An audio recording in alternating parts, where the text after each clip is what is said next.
ওনাটার দিকে এক ধ্যানে তাকিয়ে কথাগুলো ভেবে যাচ্ছে মেহেক। ইয়াশ ল্যাপটপ থেকে চোখ সরাতেই দেখলো ওর পাশে দাঁড়িয়ে থাকা কাশফিয়াকে। গায়ে ইয়াশের শার্ট আর পরনে একটা প্লাজো ছাড়া আর কিছুই নেই ওর। এই অবস্থায় কাশফিয়া এখানে এসেছে দেখে রেগে গেছে ইয়াশ। সামনে বসে থাকা সাইফানকে কি দেখেনি ও? এই মেয়ে এত নির্বোধ কেন বুঝে পায় না ইয়াশ। ইয়াশ আর মেহেক ছাড়াও অন্য কেউ এখানে আছে বুঝতে পেরে মুখ তুলে তাকিয়েছে সাইফান। কে দাঁড়িয়ে আছে দেখার সুযোগ পেল না সে। এর আগেই ইয়াশ একটানে কাশফিয়াকে নিয়ে এলো নিজের কাছে।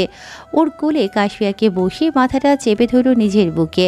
সোফায় পড়ে থাকা ওনাটা এনে ঢেকে দিল কাশফিয়ার মাথা আর শরীর। কাশফিয়া টু শব্দটিও করল না।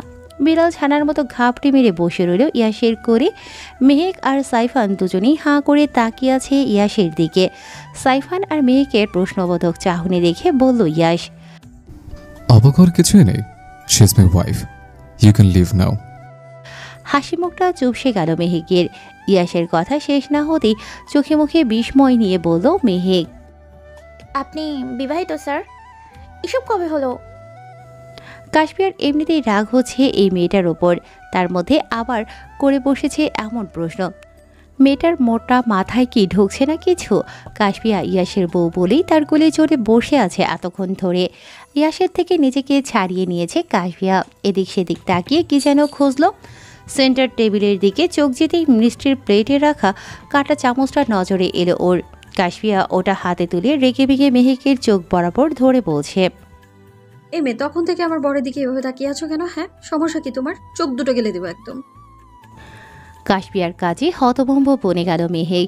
ইয়াশও মাথায় হাত ঠেকিয়ে বসে আছে আগের মতোই। ভয়ে কিছুটা পিছিয়ে গেল মেহেক। ভ্রুকোসকে কাশফিয়ার দিকে তাকিয়ে বলল, ম্যানার্সলেস মেয়ে, বয়স আমি তোমার বড় হব, কার সাথে কি হয়ে কথা বলতে হয় জানো না? সে তুমি বড় হওয়ার ছোট, আমার হাজবেন্ডের দিকে বারবার তাকাবে কেন তুমি? বিকজ আই লাভ হিম। সোফায় বসে থাকা ইয়াশ ভ্রুকুসকে তাকিয়েছে মেহেকের দিকে।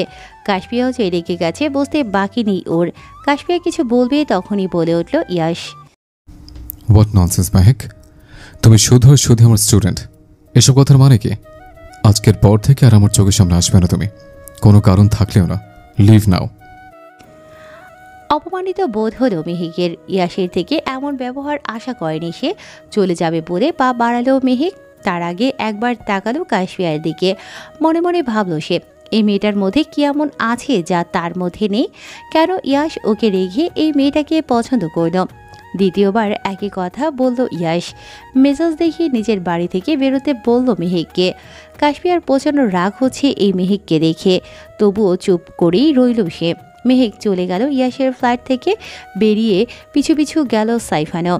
দরজার সামনে গিয়ে আবারও ফিরে আসলো সাইফান। একগাল হেসে বলল ইয়াশকে, ম্যাম কিন্তু সুন্দর স্যার, অভিনন্দন আপনাকে। ইয়াশের হয়তো পছন্দ হলো না সাইফানের কথাটা। রেগে মেগে ওর দিকে তাকাতে সাইফান ভয় পেয়ে দ্রুত চলে গেল বেরিয়ে। কাশফিয়া একবার তাকালো ইয়াশের দিকে। গায়ে থাকা ওড়নাটা মেঝেতে ছুঁড়ে ফেলে চলে যাচ্ছিল রোমে। ইয়াশ বুঝলো ওর উপমার রাগ করেছে। কাশফিয়ার হাত টেনে নিয়ে আসলো নিজের কাছে। ইয়াশের থেকে নিজেকে ছাড়ানোর চেষ্টা করে রেগে বলছে কাশফিয়া, ছাড়ো না আমায়। ইয়াশ শান্ত কণ্ঠে জবাব দিল কাশফিয়ার কথায়। রাগ করেছো উপমা? কথা বলল না কাশফিয়া। রাগ তো সে করেছেই। তাকে বাড়িতে রেখে অন্য একটা মেয়ের সাথে বসে গল্প করছিল ইয়াশ। কাশফিয়ার যে মেয়েটার থেকে বেশি ইয়াশের উপরে রাগ হচ্ছে। উত্তর না পেয়ে আবার কাশফিয়াকে ডাকল ইয়াশ। উপমা? সাথে সাথে উত্তর এলো কাশফিয়ার থেকে, আমি রাগ করলে আপনার যায় আসে? আমি কে আপনার? জান না, ওই মেয়েটার সাথে গিয়ে গল্প করুন। ইয়াশ কি যেন ভেবে ছেড়ে দিল কাশফিয়াকে। সুযোগ পেয়ে কাশফিয়া চলে যেতে নিলেই দ্রুত সামনে গিয়ে আবারও ওকে জড়িয়ে ধরল ইয়াশ। আলতো করে ওর কপালে ঠোঁট ছুঁয়ে বলল আদুরে গলায়, তুমি তো আমার সব উপমা। আমার স্বপ্ন দেখা সে রাজকন্যা তুমি। নির্জন জীবনের নিভ হাতের এক চিলতে রৌদ্রতাপ তুমি। আমার উপমা তুমি। কাশফিয়া মাথা তুলে তাকালো ইয়াশের মুখপানে। লোকটার ঘায়াল করা হাসিতে কোথায় যে যেন উড়ে গেল সব রাগ অভিমান। এমন সুন্দর হাসি আর মন ভোলানো চমৎকার কথা শুনলে কারোরই বা রাগ থাকবে? ইয়াশ আর কাশবিয়া এসেছে রুহিকে দেখতে। কাশবিয়াকে দেখে সিমি দৌড়ে গেছে ওর কাছে। দুজনে মিলে গল্প করেছে অনেকক্ষণ। ইয়াশ ওকে সিমির কাছে রেখেই চলে গেছে রুহির সাথে দেখা করতে, কিন্তু কেবিনে এসে রুহিকে পেল না সে। এদিক সেদিক তাকিয়ে খুঁজলো অনেকক্ষণ, কোথাও না পেয়ে বাইরে বেরিয়ে গেল আফিয়া বা উজ্জ্বলকে জিজ্ঞেস করবে বলে। সময়টা সন্ধ্যা। রুহিকে নিয়ে উজ্জ্বল একটা ক্যাফেতে এসেছে হাসপাতাল থেকে বেশ খানিকটা দূরে। বাঙালিয়ানায় মোড়ানো একটা সুন্দর ক্যাফে আছে। ক্যাফের সৌন্দর্য, স্টাফদের কথাবার্তা আর খাবারের ধরন দেখলে মনে হবে লন্ডনের বুকে এক টুকরো বাংলাদেশ। উজ্জ্বলের মুখে ক্যাফেটার সম্পর্কে শুনে রুহির ইচ্ছে হলো এখানে আসবে। উজ্জ্বল শুনল বোনের কথা, সম্মতি দেওয়ার সাথে সাথেই এখানে নিয়ে এলো রুহিকে। আফিয়া আর সিমিকে হাসপাতালে রেখেই এসেছিল যেন ইয়াশ আর কাশবিয়াকে নিয়ে আসে এখানে। ইয়াশের গাড়িটা এসে থেমেছে ক্যাফেটার সামনে। কাশবিয়ার একবার গাড়িটার জানালা দিয়ে চোখ বোলালো ক্যাফের দিকে। চারিদিকে রং বেরঙের লাইটিং করা, লোকজনের যাতায়াত চলছে সেখানে। সবার পোশাকে আর সাজগোজে বাঙালি মনে হচ্ছে। উজ্জ্বলের সাথে দাঁড়িয়ে কথা বলছে ইয়াশ, কাশবিয়া, সিমি আর আফিয়া ক্যাফের ভিতরে গেছে। রুহির সাথে সবাই কথা বলেছে অনেকক্ষণ। রুহিকে দেখে কেমন কষ্ট হচ্ছে কাশবিয়ার। মেয়েটার শরীরে এত বড় রোগ নিয়ে চলাফেরা করছে, ভাবলেই খারাপ লাগছে ওর। এত অসুস্থতার মধ্যেও ঠোঁটের কোণে হাসি লেগে আছে রুহির। বুঝতে পারল কাশবিয়া নিজেকে ভালো রাখার আপ্রাণ চেষ্টা করছে রুহি। রুহির ডাকে ধ্যান ভাঙল কাশবিয়ার। আমি ইয়াশের সাথে আলাদাভাবে কিছুক্ষণ কথা বলে তুমি কি রাগ করবে কাশবিয়া? দুদিকে মাথা নাড়ল কাশবিয়া, যার উত্তর না। রুহি মুচকি হেসে ওর মাথায় হাত বুলিয়ে বলল, তুমি সুখী হও কাশবিয়া, তোমাদের সংসারে সুখ আসুক, একটা ছোট্ট রাজকন্যা বা রাজপুত্র আসুক, দোয়া রইল তোমাদের জন্য। ক্যাফের বাইরে পাতানো একটা বেঞ্চে বসে আছে রুহি। ইয়াশ এসে দাঁড়িয়েছে ওর পাশেই। ইয়াশ লক্ষ্য করল ওকে। মেয়েটা কেমন শুকিয়ে গেছে। গায়ের ফর্সা ত্বক এখন আর আগের মতো নেই। চুলগুলো সব পড়ে গেছে। আগের রুহি আর এখনের রুহির মধ্যে আকাশ পাতাল তফাৎ। রুহি এতক্ষণ খেয়াল করেনি ইয়াশকে, মাত্রই দেখল। কিছুক্ষণ ওর দিকে তাকিয়ে মুচকি হেসে বলল, আমার পাশে বসবি ইয়াশ? ইয়াশ কথা বলো না, দাঁড়িয়ে রইল ওভাবেই। ঘাড় ফিরিয়ে অন্যদিকে তাকাতেই উজ্জ্বল, কাশবিয়া আর বাকিদের দেখল সে। উজ্জ্বল আর আফিয়া মাথা নাড়িয়ে বলছে ইয়াশকে। রুহি যা বলেছে শুনেছে, কিন্তু ইয়াশ তো তাকিয়ে আছে উপমার দিকে। কেমন অন্ধকারে ঢেকে আছে ওর উপমার সুন্দর মুখটা। সে কি তবে রাগ করল রুহির সাথে কথা বলায়? ভাবনা মিথ্যে হলো ইয়াশের। কাশবিয়া মুচকি হেসে চোখের ইশারায় একই কথা বলল ওকে। ইয়াশু হাসলো কাশবিয়ার হাসির উত্তরে। বসলো গিয়ে রুহির পাশে। বড় একটা শ্বাস ছেড়ে ইয়াশের দিকে তাকালো রুহি, বলল ওকে, বলেছিলাম না ইয়াশ, আমাদের আবার দেখা হবে। ইয়াশ মুচকি হাসলো, জিজ্ঞেস করলো রুহিকে, তুমি ভালো আছো রুহি? আমি তো বরাবরই ভালো থাকি ইয়াশ, তুমি আজ আমার সাথে, তুমি আজ আমার কথা রেখে এসেছো, তাই একটু বেশি ভালো লাগছে। চারিদিকে শীতল আবহাওয়া। ক্যাফেতে এত সুন্দর করে লাইটিং করা, পুরো দিনের মতোই লাগছে। পাশেই বসে থাকা ইয়াশের কাঁধে মাথা রাখলো রুহি। কি হলো বুঝতে পেরে দ্রুত সরে যেতে চাইল ইয়াশ। রুহি আঁকড়ে ধরল ওর বাহু। ইয়াশের দিকে কিছুক্ষণ তাকিয়ে অসহায়ের মতো বলল সে, যেও না ইয়াশ, আজকের দিনটা প্লিজ, আমি আর বিরক্ত করব না তোমায়। ইয়াশের কেমন অস্বস্তি হচ্ছে। রুহির প্রতি বিন্দুমাত্র ভালোবাসাও নেই তার মনে, কিন্তু এভাবে ওকে প্রশ্রয় দিলে তো নিজের কাছেই নিজেকে দোষী মনে হবে পরে। ইয়াশ কিছু বলতে চেয়েও চুপ করে গেল। নীরবতা ভেঙে কথা বলল রুহি, একটা অন্যায় আবদার রাখবি ইয়াশ, রাখবি তুমি? ইয়াশ কথা বলো না, তাকিয়ে রইল রুহির দিকে। আবারও নিশ্চয়ই অপুজের মতো ভালোবাসা চাইবে ইয়াশের। রুহি কেন বোঝে না? ইয়াশ তার সবটুকু ভালোবাসা দিয়ে দিয়েছে উপমাকে। ইয়াশের উত্তরের অপেক্ষা না করে রুহি বলল আবারও, একবার ভালোবাসি বলবি ইয়াশ? মিথ্যা করে হলো একবার প্লিজ বলো না তুমি আমাকে ভালোবাসো। চোখ বন্ধ করে শ্বাস ফেলল ইয়াশ। মনে মনে প্রচণ্ড রাগ হলেও আপাতত নিজেকে সংযত করল সে। রুহি অসুস্থ, রেগে কিছু বলে বসলে হয়তো কষ্ট পাবে। নিজেকে শান্ত করল ইয়াশ, বলল রুহিকে, তুমি তো অবুঝ নও রুহি, কেন বারবার এমন অন্যায় আবদার করছো? মনে একজনকে রেখে মুখে আরেকজনকে ভালোবাসি বলা পাপ, জানো না? আমার কাছে তুমি সবার আগে ইয়াশ। সব পাপ পুণ্যের ঊর্ধ্বে তুমি। একবার বলো না ইয়াশ, তুমি আমাকে ভালোবাসো? মিথ্যা করে হলেও একবার বলো। আমি তো সারা জীবন অন্যায় করে এসেছি তোমাকে ভালোবেসে। তুমি আজকে একটু অন্যায় করো, একবার আমাকে ভালোবাসি বলো। কিছুক্ষণ চুপ থেকে নিচু স্বরে বলল ইয়াশ। রুহি, রুহি ছেড়ে দিল ইয়াশের হাত, বুঝলো ইয়াশ শুনবে না ওর কথা। রুহির ভেতরটা ভেঙে চুরমার হয়ে গেলেও ঠোঁটের কোণে এক চিলতে হাসি নিয়ে বলল ইয়াশকে, আমাকে ভালোবাসি বলতে হবে না ইয়াশ। তুমি ভালো থেকো, আমাকে একটু মনে রেখো, তাহলেই হবে। কথাটা বলা শেষ করে কিছুক্ষণ থেমে আবার বলল রুহি। জানি আসবে। মাথা নাড়িয়ে হ্যাঁ সূচক জবাব দিল ইয়াশ। উঠে গেল চা নিয়ে আসবে বলে। কাশপিয়ারা সবাই এখনও দাঁড়িয়ে আছে আগের জায়গাতেই।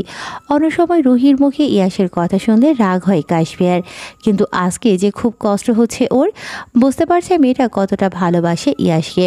কাশপিয়ার রাগ হচ্ছে নিজের উপরেই। ও যদি ইয়াশের জীবনে না আসতো তাহলে তো রুহি এভাবে কষ্ট পেত না। ইয়াশ নিশ্চয়ই সাড়া দিত ওর ভালোবাসার ডাকে। কাশপিয়ার মুখটা কেমন বেজার করে রেখেছে। রুহির জন্য হয়তো খারাপ লাগছে ওর। উজ্জ্বল লক্ষ্য করলো এটা, চোখের পানি মুছে বলল কাশপিয়াকে, রোহিতের কথায় তুমি রাগ করো না কাশফিয়া। ওর মাথা ঠিক নেই, অসুস্থ, তাই আমি কিছু বলি না। ও আর কয়দিন বলো? আমার বোনের জন্য তোমাদের মধ্যে কোনো ঝামেলা হোক আমি চাই না। নিজেকে ধাতস্থ করে উত্তর দিল কাশপিয়া। আমি রাগ করিনি ভাইয়া। কাশপিয়ার উত্তরে খুশি হলো উজ্জ্বল। সবাইকে নিয়ে চলে যেতে চাইলো এখান থেকে। রুহি না হয় আরেকটু সময় এখানে বসুক। কাশপিয়াও সায় জানালো উজ্জ্বলের কথায়। ততক্ষণে চায়ের কাপ হাতে ইয়াশ এসে দাঁড়িয়েছে রুহির সামনে। রুহি হাসি মুখ করে তাকিয়েছে ওর দিকে, চায়ের কাপটা হাতে নেবে। তখনই কানে আসলো কাশপিয়ার চিৎকার। কি হলেও বুঝতে না পেরে সবাই তাকালো ওর দিকে। রুহি হয়তো কিছু আন্দাজ করলো। কাশপিয়া ছুটে আসছিল ইয়াশের দিকে, ওকে সরিয়ে দিয়ে গিয়ে নিজেই দাঁড়ালো ইয়াশের সামনে। কোনো কিছুর বিকট শব্দে কেঁপে উঠল সবাই। ইয়াশের চোখ মুখে রক্তের ছিটে এসে পড়ল। কি হলো বুঝে ওঠার আগেই রুহির শরীরটা লুটিয়ে পড়ল মাটিতে। ক্যাফের লোকজন সবাই এসে জড়ো হয়েছে জায়গাটাতে। উজ্জ্বল সবটা লক্ষ্য করে বুঝলো কেউ গুলি মেরেছে রুহির উপরে। হাত থেকে রক্তক্ষরণ হচ্ছে ওর। যে ছেলেটা গুলি করেছে তাকে ধরতে পারেনি কেউই। কিছু বুঝে ওঠার আগেই গাড়িটা পালিয়েছে ক্যাফের সীমানা ছেড়ে। ইয়াশ পাথরের মতো দাঁড়িয়ে আছে ওখানেই। কাশপিয়া ওর কাছে গিয়ে হাতে সামান্য ঝাঁকুনি দিয়ে বলল, দাঁড়িয়ে আছেন কেন? রুহি আপুর হাতে গুলি লেগেছে, হসপিটালে নিতে হবে এক্ষুনি। স্তব্ধ ইয়াশ ফিরে কাশপিয়ার মুখপানে। কিছুক্ষণ আগের ঘটনাটা চোখের সামনে ভেসে উঠল আবারও। রুহির হাতে গুলি লেগেছে, মাটিতে পড়ে আছে ও নিথর দেহ, অথচ গুলিটা লাগার কথা ছিল ইয়াশের বুকে। ওকে বাঁচাতে গিয়েই রুহির এই অবস্থা। ভাবতেই বুকটা কেঁপে উঠছে বারবার। ইয়াশ দ্রুত বসে পড়ল রুহির কাছে। রুহির মাথাটা নিজের কোলে নিয়ে কাঁপা কাঁপা কণ্ঠে বলল, রুহি তোমার কিছু হবে না, আমি আছি তো। রুহি নিভু নিভু চোখে তাকালো ইয়াশের মুখপানে। নিজের রক্তমাখা হাতটা ওর গালে ছুঁয়ে বলল, একবার আমাকে ভালোবাসি বলো না ইয়াশ, একবার বলো। ইয়াশ চুপ করেই রইল। উদ্যত হলো রুহিকে কোলে তুলে হাসপাতালে নিয়ে যাবে বলে। নিজের সবটুকু শক্তি দিয়েই ইয়াশকে আটকালো রুহি। আবার বলল একই কথা। কাশপিয়ার খুব কষ্ট হচ্ছে রুহির এমন অবস্থা দেখে। ইয়াশ এতটা কঠোর পাষাণ কি তবে রুহির জন্যই? কাশপিয়াকে ভালোবাসে সে, কেন একবার শুনছে না রুহির কথা? কাশপিয়া কান্না করতে করতে বলল ইয়াশকে, আপনি এত পাষাণ কেন? একবার বলুন না ভালোবাসি। ইয়াশ বড় একটা শ্বাস ফেলল। কাশপিয়া যে আবেগী হয়ে কথাগুলো বলছে ভালো করেই জানে সে। রুহির মুখটার দিকে তাকালো ইয়াশ, পরে আবার কাশপিয়ার মুখের দিকে তাকিয়ে বলল আস্তে করে, ভালোবাসি। ইয়াশের কথায় ঠোঁটের কোণে হাসি ফুটে উঠল রুহির। রুহি জানে ইয়াশ তার উপমাকেই ভালোবাসি বলেছে, তবুও তো শুনল ওর কথা। মিথ্যে করে হলেও বলল ভালোবাসি। এই ভেবেই শান্তি পেল রুহি। ইয়াশ তাকিয়ে আছে রুহির হাসি মাখা মুখটার দিকে। এমন অবস্থাতেও মানুষ হাসতে পারে, এই রুহিকে দিয়ে তৈরি ভেবে পায় না সে। রুহি সবার দিকে একবার তাকালো, কাশপিয়ার দিকে কিছুক্ষণ তাকিয়ে বলল, আমার না হওয়া প্রিয় মানুষটাকে তুমি ভালো রেখো কাশপিয়া, যত্নে রেখো ওকে। তোমাদের ভালোবাসা বেঁচে থাকুক আজীবন। কথাটা বলেই কষ্ট করে বড় বড় শ্বাস ফেলল রুহি। ইয়াসের মুখের দিকে তাকালো সে। কেমন বিধ্বস্ত লাগছে ইয়াসকে। চোখের কোণে পানি জমেছে ওর। আজকে প্রথম রুহি ইয়াসের চোখে নিজের প্রতি একরাশ মায়া দেখছে। রুহি নিজেকে সামলে বলল ইয়াসকে, আমার মৃত্যুর জন্য কখনোই নিজেকে দায়ী করো না অ্যাশ। আমি আগেই বুঝেছিলাম আমার সময় শেষ, তাই তো তোমাকে ডেকে আনলাম শেষ দেখা দেখব বলে। ইয়াস বরাবরের মতোই মিথ্যে আশ্বাস দিয়ে বলল রুহিকে, তোমার কিছু হবে না রুহি, আমি তোমার কিছু হতে দেব না। প্রত্যুত্তর করল না রুহি। ওর মুখ দিয়ে কথা বের হচ্ছে না, আর চোখের পাতা দুটো লেগে আসছে বারবার। তাকানোর শক্তিটুকু নেই আর রুহির মধ্যে। নিজের সবটুকু ভর ইয়াসের উপরেই ছেড়ে দিল রুহি। কি হলো বুঝতে পেরে উজ্জ্বল আর বাকিরা চিৎকার দিয়ে উঠল। বারবার ইয়াসকে বলল রুহিকে গাড়িতে তুলতে, এক্ষুনি হাসপাতালে নিয়ে যেতে হবে। দেরি করল না ইয়াস, দ্রুত কোলে তুলে নিল রুহিকে। হাসপাতালের করিডরে পায়চারি করছে উজ্জ্বল। কাশপিয়া তখন থেকেই কান্না করে যাচ্ছে রুহির জন্য। কাশপিয়া তখন দেখেছে গাড়িতে বসে থাকা লোকটাকে। ইয়াসকেই টার্গেট করেছিল লোকটা। কাশপিয়া তো ওকে বাঁচাতে চেয়েছিল, ছুটে এসেছিল ইয়াসের কাছে, কিন্তু ওকে সরিয়ে দিয়ে রুহি যে নিজেকে মৃত্যুর দিকে ঠেলে দেবে জানা ছিল না কাশপিয়ার। কেন করল রুহি এমন? এসব ভাবছে আর কান্না করছে কাশপিয়া। কান্না করতে করতে চোখ দুটো ফুলে গেছে ওর। ইয়াস পাশেই দাঁড়িয়ে আছে। একবার কাশপিয়ার দিকে তাকিয়ে আবার চোখ ফিরিয়ে নিল সে। কত শত চিন্তা ইয়াসের মাথায়। তখন কে এসেছিল ওকে মারতে? নিশ্চয়ই ঈশান। কিন্তু ঈশান এত তাড়াতাড়ি সুস্থ হলো কিভাবে? ঘুরে ফিরে বারবার ইয়াসের সন্দেহ হচ্ছে ঈশানের দিকেই। কাশপিয়াকে জিজ্ঞেস করতে যাবে কিছু, তখনই ডাক্তাররা বেরিয়ে এলো কেবিন থেকে।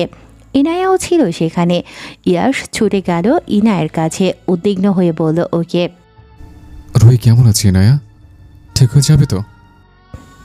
চুপ করে রইল ইনায়া। উপস্থিত সবাই অপেক্ষা করছে ইনায়ার উত্তরের জন্য।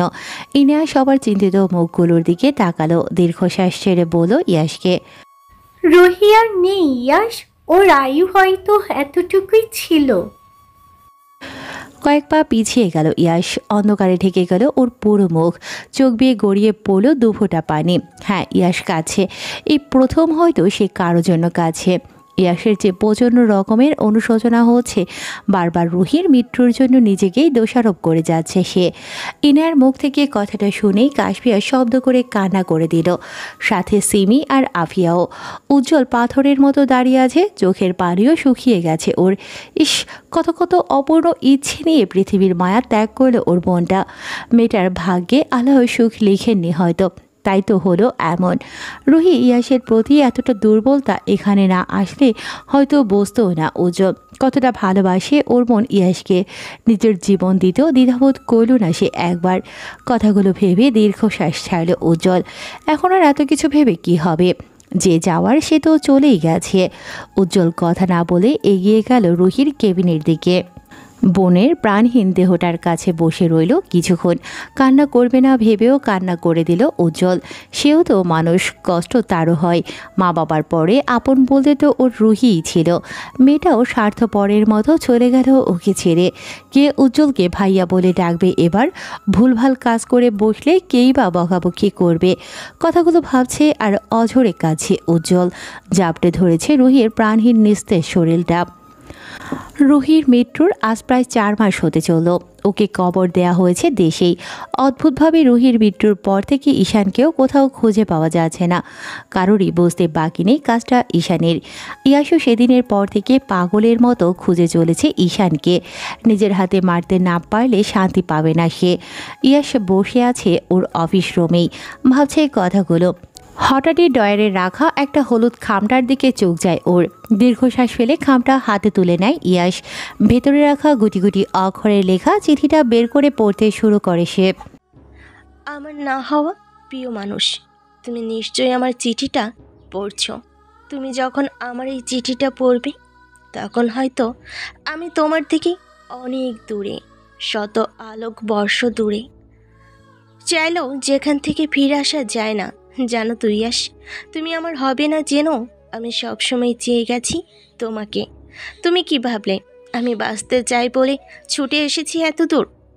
না ইয়াস, যে জীবনে তুমি নেই সেই জীবন রেখে আমি কি করব? সব কিছু পেলেও যে তোমার শূন্যতা থেকে যাবে আজীবন। এত অপূর্ণতা নিয়ে বাজা যায় বলো? আমি তোমাকে দেখব বলে এসেছি, শেষবারের মতো চোখের দেখা দেখব বলে। মুখে তোমাকে ভুলে গেছি বললো যে আমার পাগল মনটা সারাক্ষণ খুঁজে বেড়াই তোমাকে, পেতে চাই তোমার ভালোবাসা। আমার তৃষ্ণার্ত চোখ জোড়া বারবারই দেখতে চাই তোমাকে। মাঝে মধ্যে তোমার উপমার প্রতি আমার অনেক হিংসা হয় ইয়াস। কেন আল্লাহ ওর ভাগ্যটা আমাকে দিল না? পরক্ষণেই আবার ভাবি আমার ভাগ্যে আল্লাহ হয়তো তোমাকে লেখেননি, উনিও চান না তুমি আমার হও। নিয়তি ভেবে সান্ত্বনা দিই নিজেকে, কিন্তু এত কিছু করো ভুলতে পারি না তোমাকে। বারবার মনে পড়ে তোমার কথা। তোমার উপমা তো ভাগ্যবতী ইয়াস, সে তোমার ভালোবাসা পেয়েছে, যত্ন পেয়েছে, তোমার বুকে ঠাঁই পেয়েছি। কত সহজে সে নাচেও পেয়ে গেল তোমাকে। আর আমাকে দেখো, আমি কেবল ধ্বংস করতেই জানি, তাই তো এত করেছেও পেলাম না তোমাকে। তবে আমার আফসোস নেই, আমি জানি শেষবার তুমি ফেলবে না আমার কথা। মিথ্যা করে হলেও একবার ভালোবাসি বলবে আমাকে, না বললে আমি জোর করেই বলিয়ে নিব। এক জীবনে এত অপূর্ণতা নেই, আমি মরেও যে শান্তি পাবো না। আবারও বলছি ইয়াস, তুমি ভালো থেকো। পৃথিবীর সবটুকু সুখ তোমার হোক, সব ভালো তোমার ভাগ্যেই থাকুক। আমায় তুমি মনে রেখো, ভালোবাসাই না হোক ঘৃণাই রেখো, তবুও প্লিজ মনে রেখো। আমার হাত কাঁপছে, চোখ দিয়ে অনবরত পানি গড়িয়ে পড়ছে। আমি আর লিখতে পারছি না ইয়াস, নিজের ওপর আজ হাসি পাচ্ছে আমার। আমি কত নির্লজ্জ দেখো, মৃত্যুর মুখে দাঁড়িয়েও আমি তোমাকে চাইছি। সত্যি আমি তোমাকে চাই। এ জীবনে যদি না পাই, তবু পরের জন্মে যেন তোমাকে পাই। ভালো থেকো আমার না হওয়া ভালোবাসার মানুষ। আমার না হলেও তুমি অন্যের হয়ে ভালো থেকো। ফোনের রিংটনের আওয়াজে ধ্যান ভাঙল ইয়াসের। হাতের চিঠিটার দিকে তাকিয়ে দীর্ঘশ্বাস ছেড়ে বলল ইয়াস, তুমি কেন আমাকে এত ভালোবাসলে রুহি? আমি যে তোমার ভালোবাসার যোগ্য ছিলাম না কোনো কালেই। আমার জন্য নিজের জীবন দিতেও ভাবলো না একবার। অথচ আমি মানুষটা কত নিষ্ঠুর। তোমার প্রতি এক বিন্দু ভালোবাসা জন্মালো না আমার। তোমাকে ভালো না বাসলেও আমি মনে রেখেছি, আমার হৃদয়ের গভীরতম স্থানে রেখে দিয়েছি তোমাকে যত্ন করে। ফোনের রিংটন বেজে যাচ্ছে বারবার। বিরক্তিতে কপাল কুঁচকাল ইয়াস। চিঠিটা যত্ন করে রেখে দিল যেখানে ছিল সেখানেই। ফোনটা হাতে তুললেই দেখল উজ্জ্বল কল দিয়েছে ওকে। বলো ভাইয়া। তুমি কি আসবে না ইয়াস? না। তোমার উপমার অ্যাক্সিডেন্ট হয়েছে, হতে পারে আর হাতে পায়ে আর মাথায় প্রচণ্ড ব্যথা পেয়েছে। তুমি না ওকে ভালোবাসো? ভালোবাসার মানুষকে এভাবে কষ্ট দিচ্ছ যে? ইয়াসের চোখে মুখের ভাবভঙ্গি পরিবর্তন হয়ে গেল মুহূর্তেই। ওর উপমার অ্যাক্সিডেন্ট হয়েছে মানে? ইয়াসের যে চিন্তা হচ্ছে, উপমার অবস্থা কেমন ভাবলেই ভিতরটা কেঁপে উঠছে বারবার। চোখ বন্ধ করে বড় বড় শ্বাস ফেলল ইয়াস। নিজেকে শান্ত করে বলল উজ্জ্বলকে, আমি আসছি। কাশফিয়া আর ইয়াসের মধ্যে তুমুল ঝগড়া হয়েছিল কিছুদিন আগে। কলেজে কোনো একটা ঝামেলা হওয়ায় ইয়াসের তখন মাথা গরম ছিল। কাশফিয়া না বুঝে রিয়্যাক্ট করেছে, তাই ইয়াসও নিজেকে সংযত রাখতে পারেনি, যা তা বলে দিয়েছে কাশফিয়াকে। সেদিন দ্বিতীয়বারের মতো ইয়াসের রাগ দেখেছিল কাশফিয়া, কিন্তু ওরও যে অভিমান হয়েছিল, তাই তো ইয়াসকে ছেড়ে চলে এসেছিল ভাইয়ের কাছে। এক সপ্তাহ মতো কাশফিয়া ছিল ওর ভাইয়ের কাছে। ইয়াস একদিনও দেখা করতে আসেনি ওর সাথে, কল দিয়েও জিজ্ঞেস করেনি কেমন আছে। এজন্যই অভিমান হয়েছে কাশফিয়ার। যত দিন যাচ্ছে ও কেমন মূল্যহীন হয়ে যাচ্ছে ইয়াসের কাছে। এরকম হলে এই সম্পর্কটাও টিকবে না বেশি দিন। কাশফিয়ার মন খারাপ দেখে কৌশিকী বারবার বলেছিল দেশে যাওয়ার কথা। কাশফিয়ারও মনে হলো এরকমটাই। কতদিন হলো মামিকে দেখে না সে। ইয়াসের বাড়ির লোকদের সাথে মাঝে মাঝে কথা হয়, দেশে গেলে সবার সাথে দেখা হবে ভেবে ভাইয়ের কথায় অমত করেনি কাশফিয়া। আজ 3 দিন হলো কাশফিয়ারা সবাই বাংলাদেশে এসেছে। কৌশিক বা ইনায়াকে কিছু না বলেই কাশফিয়া একা একা চলে এসেছে খন্দকার মঞ্জিলে। রুহির মৃত্যুর পর সেদিন আবার খন্দকার মঞ্জিলে ফিরে এসেছিল আনন্দ। সবাই ভেবেছিল ইয়াসও এসেছে হয়তো, কিন্তু সবটা শুনে আবারও মুখ জুড়ে চিন্তারা ভিড় জমিয়েছিল সবার। কাশফিয়া কোনোভাবে সামলালো সবটা। কৌশিক এর মধ্যে ওকে নিতে আসলেও যায়নি, থেকে গেছে ও বাড়িতেই। সারাদিন কাটতো কাশফিয়ার মমির সাথে কথা বলেই, কিন্তু মমিটা হুট করে কোথায় যেন হারিয়ে গেল। কাশফিয়ার ভয় হলো, এক তো ইয়াসকে না বলে মমিকে নিয়ে এসেছে, আবার হারিয়ে ফেলেছে। এসব শুনলে ইয়াস নিশ্চয়ই ছেড়ে দেবে না ওকে। বিড়ালটা তো ওর অনেক পছন্দের। কাশফিয়া মমিকে খুঁজতে খুঁজতে পেয়েও গেল, কিন্তু ওকে হাতে নেবে তখনই কোথা থেকে ছুটে আসলো একটা গাড়ি। তারপর আর কি, হাতে পায়ে মাথায় ব্যথা পেল অনেক, বিছানায় পড়ে আছে 2 দিন যাবৎ। সিমির মুখে শুনেছিল ইয়াস নাকি আসবে বলেছে, কিন্তু 2 দিন হয়ে গেল এখনও আসার নাম নেই ওনার। কাশফিয়ার ভেতরটা পড়ছে, কষ্ট হচ্ছে খুব। বারবার মনে হচ্ছে ইয়াস ওকে আর ভালোবাসে না আগের মতো। কাশফিয়া শুয়ে আছে বিছানায়, মমি বসে আছে ওর পাশেই, কেমন করে তাকিয়ে আছে কাশফিয়ার মুখটার দিকে। কাশফিয়া ঠোঁটের কোণে হাসি টানলো, মমির গায়ে হাত বুলিয়ে বলল, কি হলো মমি, তোর তিত করলা মালিকটাকে মিস করছিস? ওই লোক তো আমাদের মিস করে না, তুই কেন মিস করবি?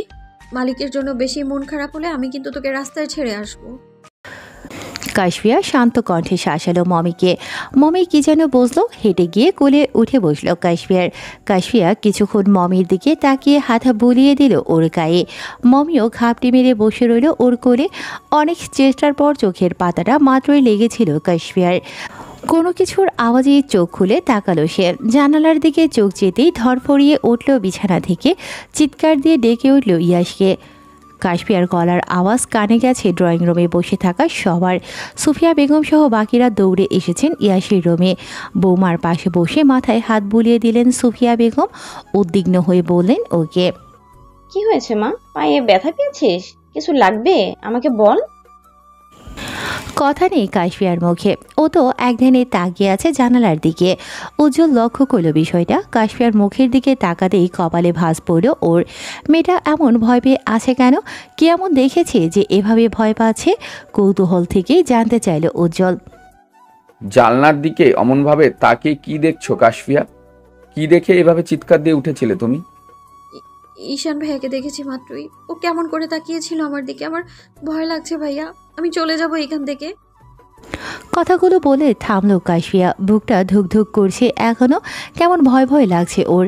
ঈশান এখানে কেন আসলো? ও রুমেই বা কেন ও কিছু কি মারলো? কত শত ভাবনা কাশফিয়ার মাথায়। ঈশানের নামটা শোনা মাত্রই সুফিয়া বেগমের মুখটা কেমন অন্ধকারে ঢেকে গেছে। হয়তো খুশি হননি এই নামটা শুনে। রুহির মৃত্যুর পর থেকে দেখা নেই ঈশানের, এমনকি এর 3-4 দিন আগেই বাড়ি ছেড়েছিল সে। তারপর থেকে আর দেখা হয়নি ঈশানের সাথে। ইয়াসের কথায় আর ঈশানের বেপাত্তা হয়ে যাওয়ায় দুয়ে দুয়ে 4 মেলাতে খুব একটা সমস্যা হয়নি সুফিয়া বেগমের। সেদিনের পর থেকে তীব্র ঘৃণা জন্মেছে ওনার ঈশানের প্রতি। ওর কথা মাথায় আসলে বারবার মনে পড়ে উজ্জ্বলের সেদিন বলা কথাটা। উজ্জ্বল বলেছিল, যেদিন উনার বা বাড়ির কারোর বিরাট কোনো ক্ষতি করবে ঈশান, সেদিন বুঝবে দুধ কলা দিয়ে কালসাপ পুষেছিলেন। উজ্জ্বলের কথাই সত্য হলো। অবশেষে ফুলের মতো মেয়েটাকে ঈশান মেরে ফেলেছে ভাবলো, কষ্টে ভিতরটা ফেটে যায় ওনার। উজ্জ্বল একটা পানির গ্লাস এনে ধরেছে কাশফিয়ার সামনে, ইশারা করে বলছে ওকে, শান্ত হ কাশফিয়া, তুমি কি ঠিক দেখেছো আমাকে বুঝিয়ে বলো। ঈশান বাড়িতে আসলে তো মেইন গেট দিয়েই ঢুকবে। দারোয়ানকে বলে দেওয়া আছে ওকে আশেপাশে দেখলে যেন সবার আগে আমাকেই খবর দেওয়া হয়। আমাকে তো কেউ কিছু বলেনি, তুমি হয়তো ভুল দেখছো। না না, আমি ঠিক দেখেছি, ওটা ঈশানই ছিল। উজ্জ্বল আর বাকিরা শান্ত হতে বলল কাশফিয়াকে, কিন্তু ওর কেমন ভয় লাগছে। কোনোভাবে নিজের মনকে শান্ত করতে পারছে না। বারবার মাথায় আসে ঈশান কেন এসেছে এখানে। সব রেখে ওর রুমের জানালা সামনেই বা উকিঝুঁকি মারছিল কেন। কাশফিয়া আস্তে ধীরে বিছানা থেকে উঠতে চাইলে পায়ের অসহ্য ব্যথায় চোখ মুখ কুঁচকে বসে পড়ল। আবার পায়ে হাত দিয়ে কান্না করছে কাশফিয়া। এর মধ্যেই শোনা গেল কারো গম্ভীর কণ্ঠস্বর, এগুলো হলো অতিরিক্ত পাকনামের ফল। আমার কথা অমান্য করে শাস্তি দিয়েছেন আল্লাহ তোমাকে। পরিচিত কণ্ঠস্বর কানে আসায় সবার সাথে সাথে কাশফিয়াও তাকালো দরজার দিকে। চোখ মুখে চিন্তা সরে গেল সবার। ইয়াসের আশাতেই খুশি হলেন সকলেই। সুফিয়া বেগম আর আফিয়া চলে গেলেন ইয়াসের জন্য খাবার বানাতে। উজ্জ্বলও তার মেয়েকে নিয়ে বেরিয়ে গেল ওদের রুম থেকে। কাশফিয়া এখনও রেগে তাকিয়ে আছে ইয়াসের দিকে। লোকটা দিন দিন এমন পাষাণ হয়ে যাচ্ছে কেন? ওর কান্না দেখে কি খুশি লাগছে ওনার? ইয়াস এসে বসলো কাশফিয়ার পায়ের কাছে, হাত দিয়ে দেখলো কতটা ব্যথা পেয়েছে। কাশফিয়া আস্তে আস্তে পাটা সরিয়ে আনলো ইয়াসের থেকে। অন্যদিকে মুখ ঘুরিয়ে বলল অভিমানী স্বরে, আল্লাহ আমাকে কি শাস্তি দেবেন? সব শাস্তি তো আপনিই দিচ্ছেন। তুমি আমাকে কম শাস্তি দিচ্ছ? কাশফিয়া কথা বলো না, চুপ করেই তাকিয়ে রইল আগের মতো। ইয়াস এগিয়ে আসলো কাশফিয়ার কাছে, নিজের দুহাতের আজলায় ওর ছোট্ট মুখটা নিয়ে চাওয়ালো নিজের দিকে। চোখের পানি মুছে দিয়ে বলল সে, কান্না করো না উপমা, কান্না করলে তোমাকে খুব বাজে দেখায়। আমার উপমাকে হাসিতেই মানে। ইয়াসের নরম কথায় মন করল না কাশফিয়ার। ঝাড়া মেরে ওর হাত দুটো সরিয়ে দিল সে। নাক টেনে বলল আগের মতো করেই, আমি তো আপনার কেউ হই না, আমি কান্না করলেই বা আপনার কি? ইয়াস ঘাড় কাত করে তাকিয়ে আছে কাশফিয়ার দিকে। বুকে হাত রেখে বলল শান্ত কণ্ঠে, তুমি কান্না করলে আমার এইখানটা চিনচিন ব্যথা করে। ইয়াসের মন ভোলানো কথায় প্রতিবারের মতোই গলে গেল কাশফিয়া। এই লোকটার উপর রাগ করে থাকতে পারে না সে। কীভাবে বা থাকবে? যত ঝগড়া ঝামেলাই হোক, এই মানুষটা যে ওকে আঁকড়ে রাখে নিজের সবটা দিয়ে। প্রতিবার না বুঝে নির্বোধের মতো ঝামেলা পাকায় কাশফিয়া নিজেই, কিন্তু পরে আবার ইয়াস মানিয়ে নেয় সবটা। এবার তার উল্টোটা হয়েছে। ইয়াস ওকে বোঝাবে দূর, কথাটা পর্যন্ত বলেনি। হয়তো কাশফিয়ার কাজে রেগে গিয়েছিল খুব, তাই তো এত অভিমান জমেছে ওর। ইয়াস কাশফিয়ার হাত ধরে নিজের কাছেই নিয়ে এলো। ওর নরম সুন্দর হাতটাতে চুমু দিল পরপর কয়েকটা। কাশফিয়ার রাগ কমলেও বসতে দিল না তা। এক ঝটকায় নিজের হাতটা ছাড়িয়ে নিল ইয়াসের থেকে। অন্যদিকে মুখ ফিরিয়ে বলল, চলে যান এখান থেকে। কিছুক্ষণ চুপ করে বসে থেকে উঠে দাঁড়ালো ইয়াস। কাশফিয়া এত সময় ভালো করে তাকালো ওর দিকে। সে বলেছে অমনি ইয়াস চলে যাচ্ছে। এই ভেবে আবারও মনের মধ্যে রাগ জন্মালো ইয়াসের প্রতি। চলে যাক, এই পাষাণ মানুষটাকে নিয়ে সেও আর ভাবে না। ঘড়ির কাঁটা জানান দিচ্ছে রাত প্রায় 12টার কাছাকাছি। অন্ধকার রুমটাতে একা বিছানায় শুয়ে আছে কাশফিয়া। ইয়াস একবার এসেছিল রুমে। কাশফিয়া ইচ্ছে করেই কথা বলেনি ইয়াসের সাথে। তখন ওভাবে চলে যেতে বলায় ইয়াসের নিশ্চয়ই রাগ হয়েছে। কাশফিয়ার এই ভুলের শাস্তি দিতে এখন আর কথাই বলবে না ওর সাথে। না বললে না বলুক, কাশফিয়াও ভাববে না ইয়াসকে নিয়ে। পাশ ফিরে তাকাতেই কারো উপস্থিতি টের পেল কাশফিয়া। বিকেলের ঘটনাটা মাথা চাড়া দিয়ে উঠল আবার। ভয়ে চিৎকার দিতে নিলেই কেউ আঁকড়ে ধরল ওর কাঁপা কাঁপা ঠোঁটজোড়া। প্রথমে ভয় হলেও পরে আবার মানুষটার গভীর আলিঙ্গনে শান্ত হলো কাশফিয়া। পরিচিত পারফিউমের গন্ধ চেনা স্পর্শে বসতে বাকি নেই মানুষটা ইয়াস। উঠে গিয়ে রুমের লাইট অন করলো ইয়াস। কাশফিয়ার কাজটায় এসে বসে বলল, ভয় কিসের? তোমাকে ছোঁয়ার সাহস অন্য কারো আছে? তোমার রুমে আমি পেতে তো আর কে আসবে? কাশফিয়া কিছুক্ষণ তাকালো ইয়াসের দিকে। কি যেন হলো ওর। নিজের সবটুকু ভর ছেড়ে দিল ইয়াসের ওপর। ইয়াস হয়তো জানে না বিকেলের ঘটনাটা। কাশফিয়াও আর বলবে না, নইলে শান্ত বাড়িটা মাথায় তুলবে এত রাতে। কাশফিয়াকে বুকে টেনে নিল ইয়াস। হাত বুলিয়ে দিল ওর মাথায়, আলতো করে চুমু দিল ওর পুরো মুখে। ওদের রুমের দরজার সামনে দিয়েই হেঁটে যাচ্ছে উজ্জ্বল। অবিরত ডেকে যাচ্ছে ইয়াসকে। ইয়াসের কানে আসলো উজ্জ্বলের গলার আওয়াজ। মনে হলো কোনো দরকারেই ডাকছে। ইয়াস মিষ্টি হেসে বলল কাশফিয়াকে, আসছি উপমা, ঘুমাবে না একদম। আজকে সারা রাত গল্প করবো আমরা। কথাটা বলেই উঠে পা বাড়ালো চলে যাবে বলে। ইয়াস দরজার সামনে যেতেই ডেকে বসলো কাশফিয়া। শুনুন। ঘুরে তাকালো ইয়াস। কাশফিয়ার কাছে এসে জিজ্ঞেস করলো ওকে, বলো, কিছু লাগবে? না। ওয়াশরুমে যাবে? কাশফিয়া কিভাবে কথাটা বলবে বুঝতে পারল না। নিজের পরনে থাকা এলোমেলো শাড়িটার দিকে তাকিয়ে পরে আবার ইয়াসের দিকে তাকালো। ইয়াস হয়তো বুঝলো কিছু। কাশফিয়ার কাছে এসে জিজ্ঞেস করলো ওকে, তাহলে চেঞ্জ করিয়ে দেব? উপর নিচ মাথা নাড়ালো কাশফিয়া, যার উত্তর হ্যাঁ। ইয়াশ কাবার থেকে একটা জামা বের করে নিয়ে আসলো, সুন্দর মতো পরিয়ে দিল কাশফিয়াকে। বারবার কল আসে ইয়াশের ফোনে, হয়তো উজ্জ্বল কল দিয়েছে। এখন ওকে যেতে হবে এখান থেকে। যাওয়ার আগে বলে গেল কাশফিয়াকে কোনো দরকার পড়লেই যেন কল দেয় ওকে। বাধ্য মেয়ের মতো ইয়াশের কথায় মাথা নাড়িয়ে সায় জানালো কাশফিয়া। কেটে গেছে বেশ কয়েকটা দিন। কাশফিয়া এখন অনেকটা সুস্থ। আজকে কৌশিক আর ইনা এসেছে খন্দকার মঞ্জিরে। যদিও কৌশিক আর ইয়াসের সম্পর্কটা ভালো হয়নি এখনও, নানা কারণে ঝামেলা লেগে থাকে দুজনের মধ্যে। কিন্তু একমাত্র বোনকে না দেখে থাকবে কি করে কৌশিক? তাই তো রাগ হলেও বারবার ছুটে আসে কাশফিয়াকে দেখবে বলে। ইনা আর কাশফিয়া কি যেন কথা বলছে, মাঝে মধ্যেই আবার হেসে উঠছে দুজনে। ইয়াশ মাত্রই রুমে ঢুকেছিল। ননদ ভাবির এমন মধুর আলাপে বাগড়া দিতে চাইল না সে। চলে যাবে তখনই ইনার ডাক আসলো ইয়াশের কানে। আরে ইয়াশ, চলে যাচ্ছিস কেন? তোর বউ নাকি তোর আদরের অভাবে শুকিয়ে যাচ্ছে। ওকে আদর দিয়ে সুস্থ করে তোল, আমি যাচ্ছি। ইয়াশ তাকিয়ে আছে কাশফিয়ার দিকে। একটা খোলামেলা নাইটি পরেছে কাশফিয়া, পাতলা কাপড় ভেদ করে শরীরের অনেক অংশই দেখা যাচ্ছে। এগুলো নিশ্চয়ই ইনায়ার বুদ্ধিতে করেছে। কাশফিয়ার এমন ওর উদ্ভট সাজ পোশাকে বিরক্ত হলো ইয়াশ। ইনায়া রুম থেকে বেরিয়ে যেতেই বলল রেগে বেগে, এসব কি পড়ছো উপমা? রুমের দরজাটাই বা খোলা রেখেছো কেন? বাড়িতে আমি ছাড়া আরো লোকজন আছে, জানা নেই তোমার? ইয়াশের ধমকে ভরকালো না কাশফিয়া, মুখ ভেঙচি কেটে বলল, এমনভাবে বলছে মনে হচ্ছে আমি আপনার শার্ট পরে বসে আছি। এখানে এসে এমন হুজুর হয়ে গেলেন যে? বাড়িতে তো 100টা কাপড় পরে প্যাকেট হয়ে থাকলেও ড্যাব ড্যাব করে তাকিয়ে থাকেন আপনি।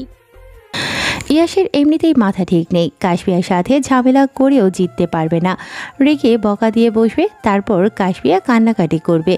এই ভেবে আর কথা বাড়ালো না ইয়াশ। চুপ করে গিয়ে ল্যাপটপ নিয়ে বসে পড়ল সোফায়। কাশফিয়ার রাগ হলো ইয়াশের কাজে। এই লোকটা এমন নিরামিষ হয়ে গেল কেন? সামনে মিষ্টি রেখেও কি খাওয়ার লোভ জাগছে না ওর? কাশফিয়া এগিয়ে গিয়ে দাঁড়ালো ইয়াশের সামনে। ইয়াশ ওকে লক্ষ্য করলো, ল্যাপটপের দিকে তাকিয়ে গম্ভীর কণ্ঠে জিজ্ঞেস করলো, কি চাই? ইয়াশের হাতের ল্যাপটপটা সরিয়ে কাশফিয়া ওর কোলে বসলো, দু হাত দিয়ে গলা জড়িয়ে ধরে বলল, বাবু চাই। হঠাৎ এমন আবদারে চমকে তাকালো ইয়াশ, ওভাবেই বসে থাকলো। তারপর বলল কাশফিয়াকে, বাবু তো দেবই, কিন্তু কিন্তু কি? বাচ্চা সামলাতে পারবে? তুমি নিজে তো বাচ্চা। তা বাচ্চা মেয়েকে বিয়ে কেন করলেন? পরিস্থিতির চাপে পড়ে। পরিস্থিতি কি আপনাকে গলা টিপে ধরে বলেছিল, আধ বুড়ো ইয়াশ তুই সুন্দরী কাশফিয়াকে বিয়ে কর? ভ্রুজোড়া আপনা আপনি কুচকে এলো ইয়াশের। রেগে বলল ওকে, আমি আধবুড়ো? ফটাফট উত্তর দিল কাশফিয়া, কি বুড়ো বয়সে আমার মতো সুন্দরী কম বয়সী বউ পেয়েছেন, এই তো অনেক। আল্লাহর দরবারে শুকরিয়া আদায় করুন। ইয়াশ চোখ মুখ শক্ত করে তাকিয়ে আছে কাশফিয়ার দিকে। মেয়েটা ইদানিং সাহস দেখাচ্ছে অনেক। ইয়াশকে তো এখন আর ভয়ই পায় না, বরং যখন তখন যা মুখে আসে তাই বলে দেয়। ইয়াশের গম্ভীর মুখ দেখে কিছুটা ভয় পেল কাশফিয়া। রাগ কমাতে কিছু না ভেবেই টুপ করে চুমু দিয়ে বসলো ইয়াশের ঠোঁটে। নিজের কাজে সফল হলো বটে। ইয়াশ মুচকি হেসে ওর কপালে আলতো করে ঠোঁট ছোঁয়ালো নিজের। ঠোঁট কামড়ে হেসে বলল ওকে, আমার মাথার রোমান্টিক ভূতটা তোমার মাথায় চেপেছে দেখছে। চুপচাপ গিয়ে ঘুমিয়ে পড়ো, ভূত চলে যাবে। কাশফিয়া বাচ্চাদের মতো গাল ফোলালো। ইয়াশকে আগে থেকেও শক্ত করে জড়িয়ে ধরলো, ওর ঘাড়ে মাথা রেখে কানের কাছে মুখ নিয়ে বলল, না আমার বাবু চাই, সমস্যা হবে না, আপনি বাচ্চা সামলাবেন আর আমি আপনাকে। কাশফিয়ার এমন আবদারে গলে গেল ইয়াশ। ঠোঁটে হাসি টেনে বলল, প্রতিবারের মতো আমাকে কাছে ডেকে পরে আবার পালানোর জন্য কান্না করবে না তো? কথা বলল না কাশফিয়া। লজ্জায় মুখটা গুজে নিল ইয়াশের বুকে। ইয়াশের ঠোঁটের হাসি চওড়া হলো, কোলে তুলে নিল ওকে। পড়ে যাওয়ার ভয়ে ইয়াশের গলা জড়িয়ে ধরল সে। কাশফিয়াকে বিছানায় রেখে ওর কানের কাছে গেল ইয়াশ। ফিস ফিস করে বলল, baby, are you ready for a ride? কাশপিয়ার গাল দুটো লাল হয়ে গেছে লজ্জায়, হাত দিয়ে মুখ ঢেকেছে নিজের। ইয়াস হাসলো। কাশপিয়ার মুখের উপর থেকে হাত দুটো সরালো, কিছুক্ষণ অপলক দৃষ্টিতে তাকিয়ে রইল ওর লজ্জাবতীর লাজে রাঙা মুখটির দিকে। ইয়াস মুখ ডুবালো কাশপিয়ার গলায়। ওর অনাবৃত দেহের প্রতিটা ভাঁজে গভীর চুম্বন দিতে ব্যস্ত হলো সে। কাশপিয়া চোখ দুটো বন্ধ করে খামছে ধরেছে ইয়াসের মাথার চুল। ফর্সা ত্বকে ইয়াসের করা লালচে দাগগুলো স্পষ্ট দেখা গেল। ঘাড়ের ব্যথা পাওয়া স্থানে আবারও ব্যথা পাওয়ায় অসহ্য যন্ত্রণায় ইয়াসকে নিজের থেকে সরিয়ে দিতে চাইল সে। চোখ বেয়ে দুফোঁটা পানি গড়িয়ে পড়ল, অন্যদিকে তাকিয়ে বলল, আপনি কি মানুষ? ইয়াস তাকালো কাশপিয়ার মুখপানে। ওর নাকের সাথে নাক ঘষে বলল মাদকতা মিশ্রিত কণ্ঠে, কি করব বলো?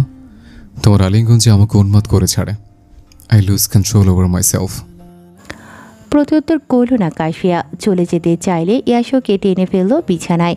ঠোঁট কামড়ে হেসে বলল, আমার আদর সহ্য করতে পারবে না, আবার আমাকে কাছে রাখবে। This is not fair.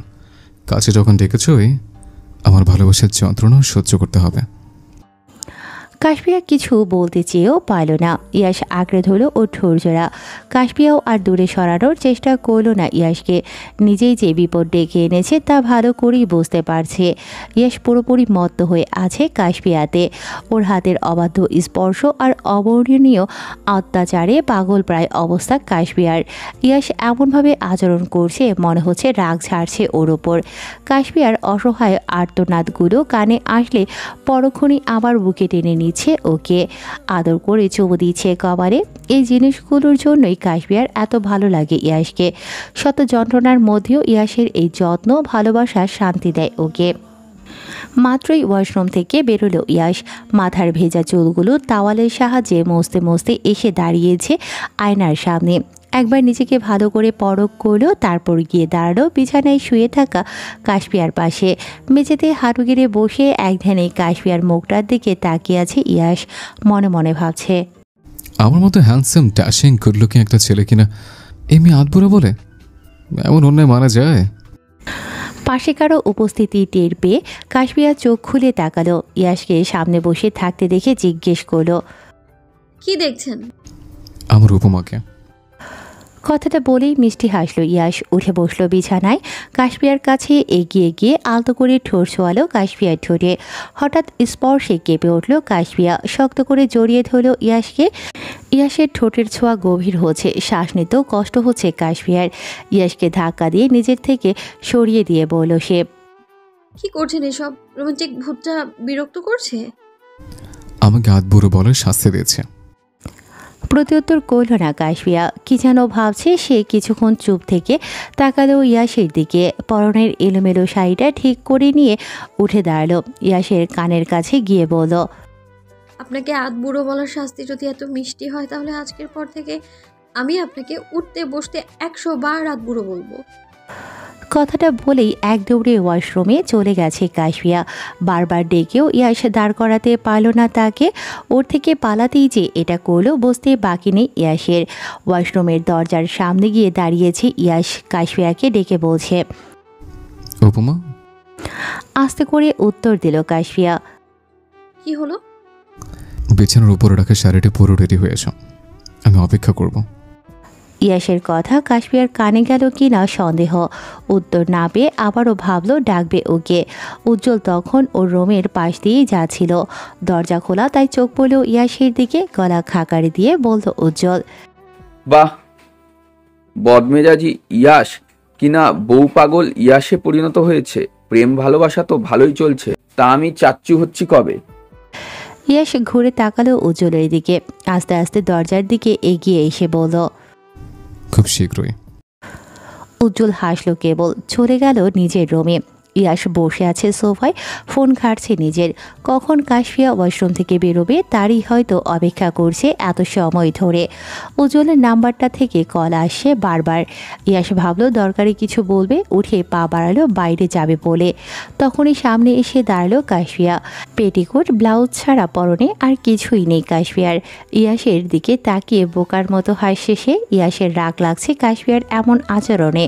দ্রুত দরজা আটকে দাঁড়িয়েছে এসে ওর সামনে। বলেছে মেজাজ দেখিয়ে, জামা কাপড় নেই তোমার?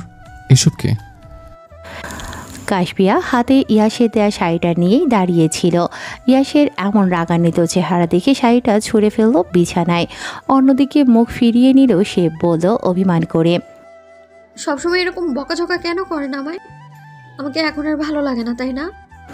চোখ বন্ধ করে একটা শ্বাস ছাড়ল ইয়াস। মনে মনে বকাবকি করলো নিজেকেই। মাঝে মধ্যে যে কেন এমন করে নিজেও জানে না সে। কাশপিয়ার অভিমান হয়েছে বুঝলো ইয়াস। পেছন থেকে ওকে জড়িয়ে ধরল গিয়ে। যে শাসন করে সেই তো বেশি ভালোবাসে।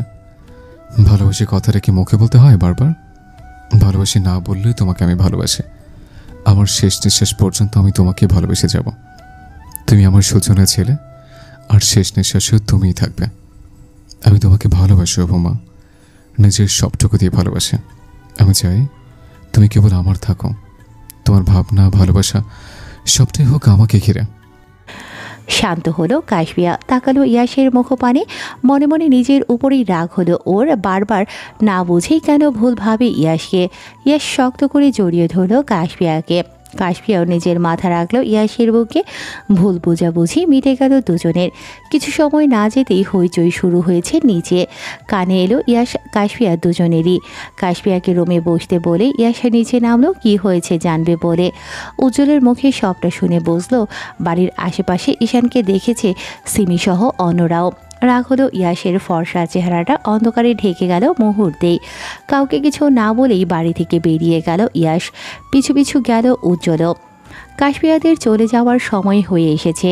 হয়তো আরও কিছুদিন এখানে থাকবে, তারপর আবার লন্ডন ব্যাক করবে ওরা। আজকে কাশপিয়া সকাল থেকেই রান্নাঘরে শাশুড়িকে সাহায্য করছে সকল কাজে। আফিয়া মাত্রই এসেছে রান্নাঘরে। কাশপিয়াকে এত কাজ করতে দেখে বারবার বলছে ওকে রুমে যেতে, কিন্তু কাশপিয়া শুনল না ওর কথা। আফিয়া এগিয়ে গেল, কাশপিয়ার হাতে থাকা খুন্তিটা কেড়ে নিয়ে বলল, তোমাকে এসব করতে হবে না কাশফিয়া, তুমি আমার ভাইয়ের একমাত্র আদরের বউ। এসব করছো জানলে সে আমাদের গর্দান নেবে। তুমি বরং আমাকে ফুপি ডাক শোনানোর দায়িত্বটা পালন। শেষের কথাটাই কিছুটা লজ্জা পেল কাশপিয়া। সুফিয়া বেগমও মুস্কি হাসেন মেয়ে বৌমার কথা শুনে। কাশপিয়ার চোখ গেল দরজার দিকে। মমি এসে দাঁড়িয়ে আছে অসহায়ের মতো।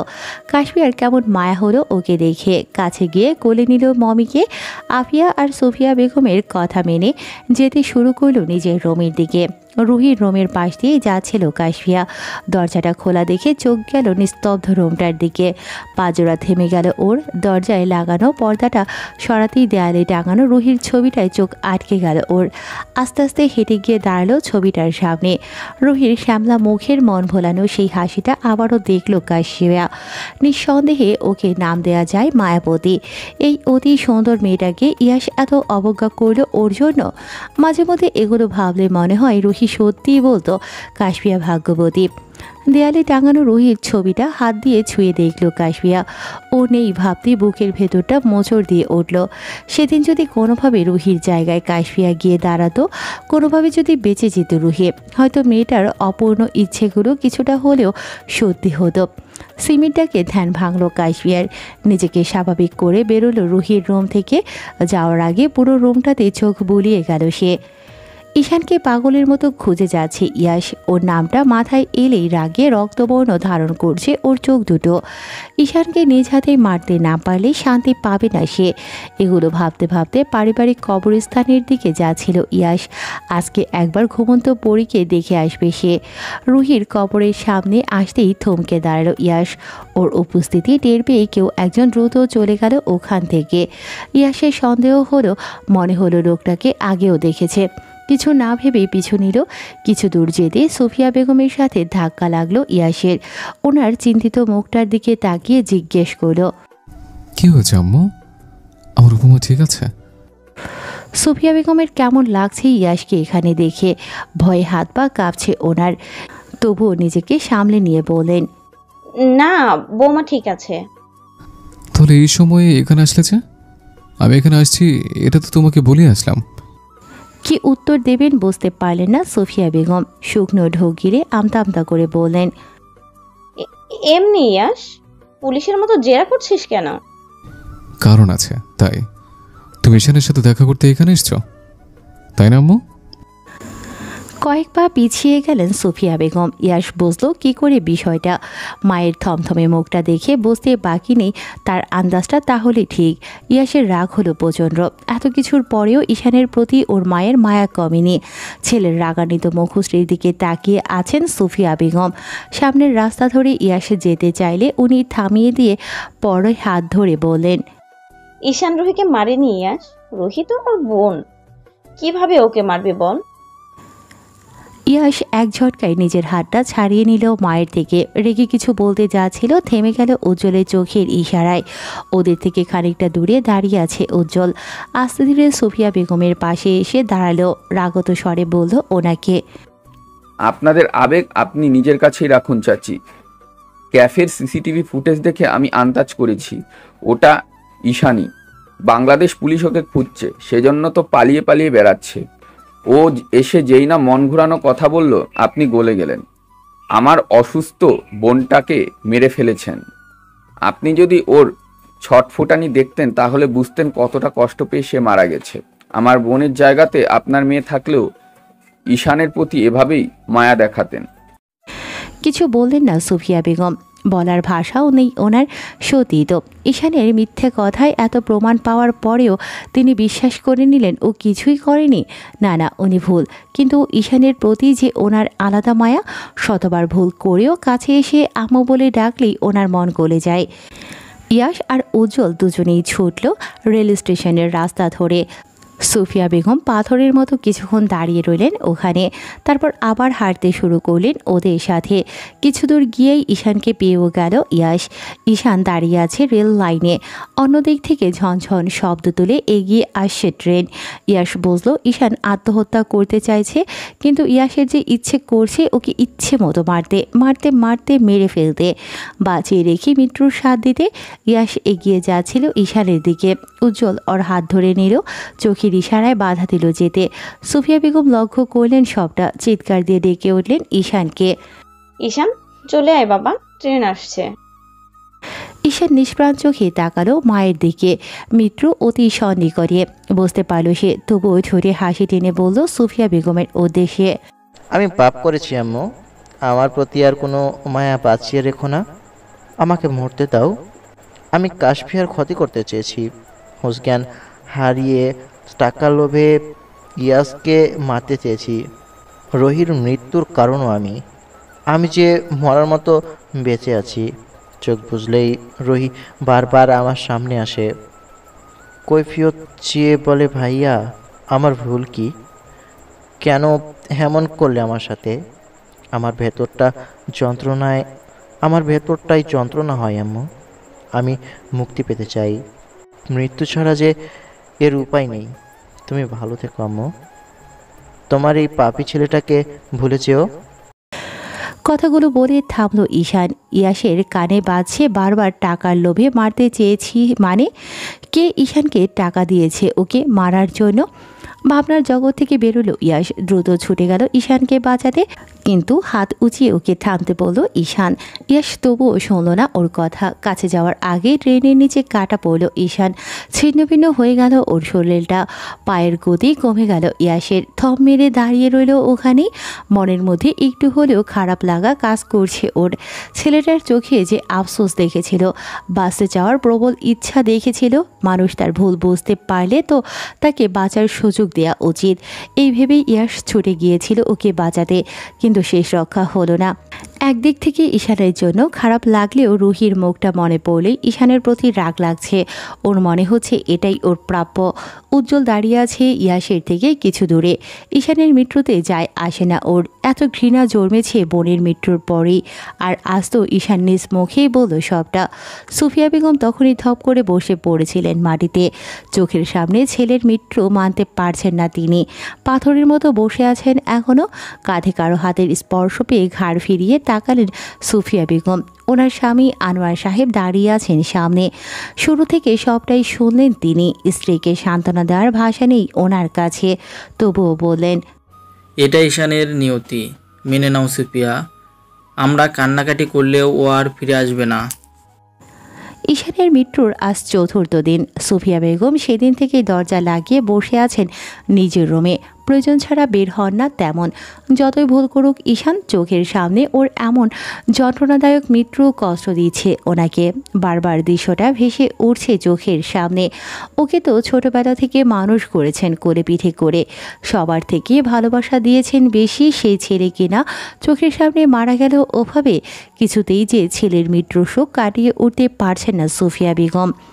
দরজাটা হালকা খোলা ছিল। সুফিয়া বেগমের চোখ গেল দরজার দিকে।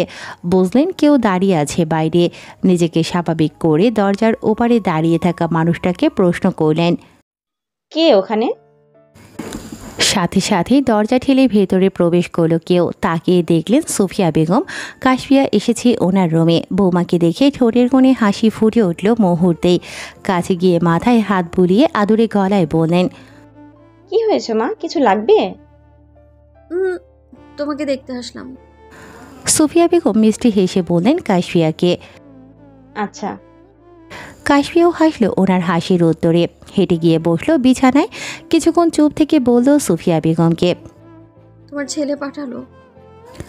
অবাক চোখে তাকালেন সুফিয়া বেগম। ইয়াশ পাঠিয়েছে তার বউকে সুফিয়া বেগমের খবর নেয়ার জন্য। ছেলের সাথে সম্পর্কটা ওনার এতটাই তিক্ত হয়ে গেছে যে শেষ কবে সুন্দর মতো কথা বলেছিলেন তাও মনে নেই। মুখে মিষ্টি হাসি টেনে বললেন সুফিয়া বেগম, আমার মন ভালো নেই দেখে এসব বলে সান্ত্বনা দিচ্ছ?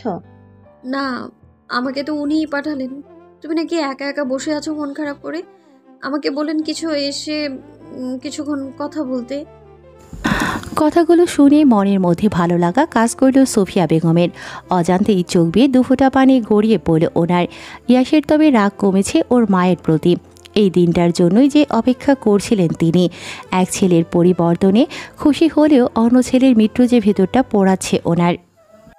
সুফিয়া বেগম আর ইয়াস দাঁড়িয়ে আছে পাশাপাশি। ইয়াস ছাদে এসেছে অনেকক্ষণ। সুফিয়া বেগম এসেছিলেন রোদে শুকাতে দেয়া কাপড় নিতে। তখনই দেখলেন ছেলেকে।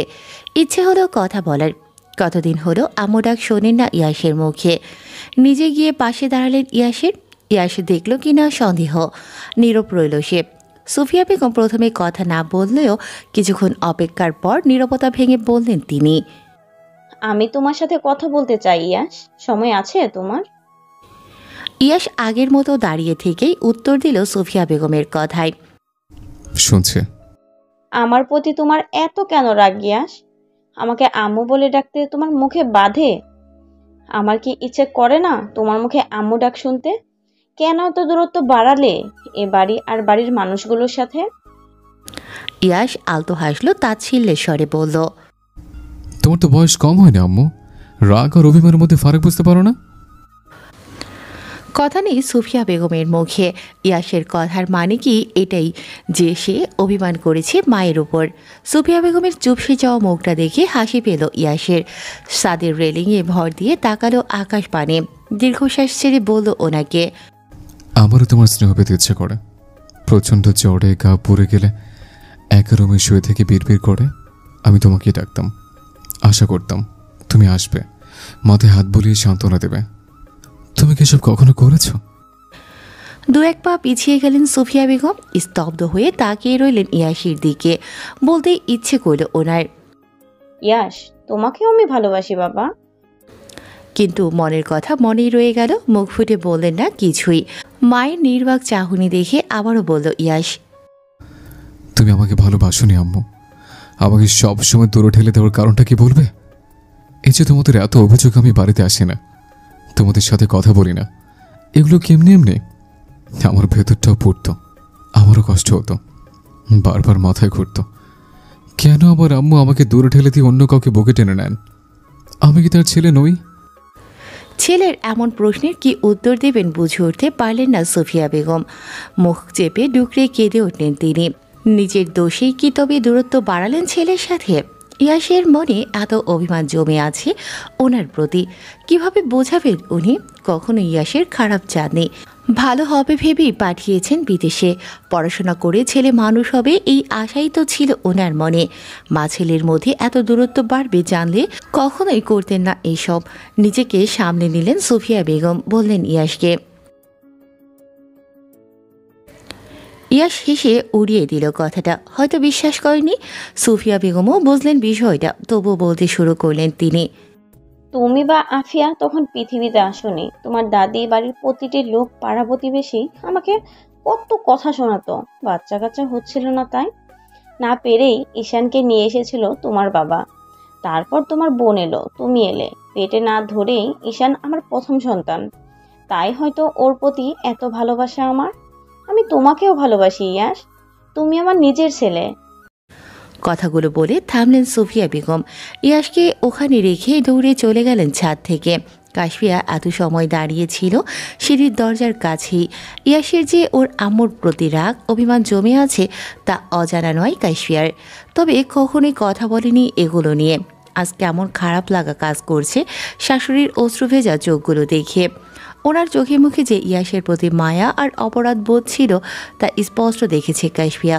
কাশফিয়া এসে দাঁড়ালো ইয়াশের পাশে, বলল ওকে, মায়েদের প্রতি রাগ অভিমান জমিয়ে রাখতে নেই।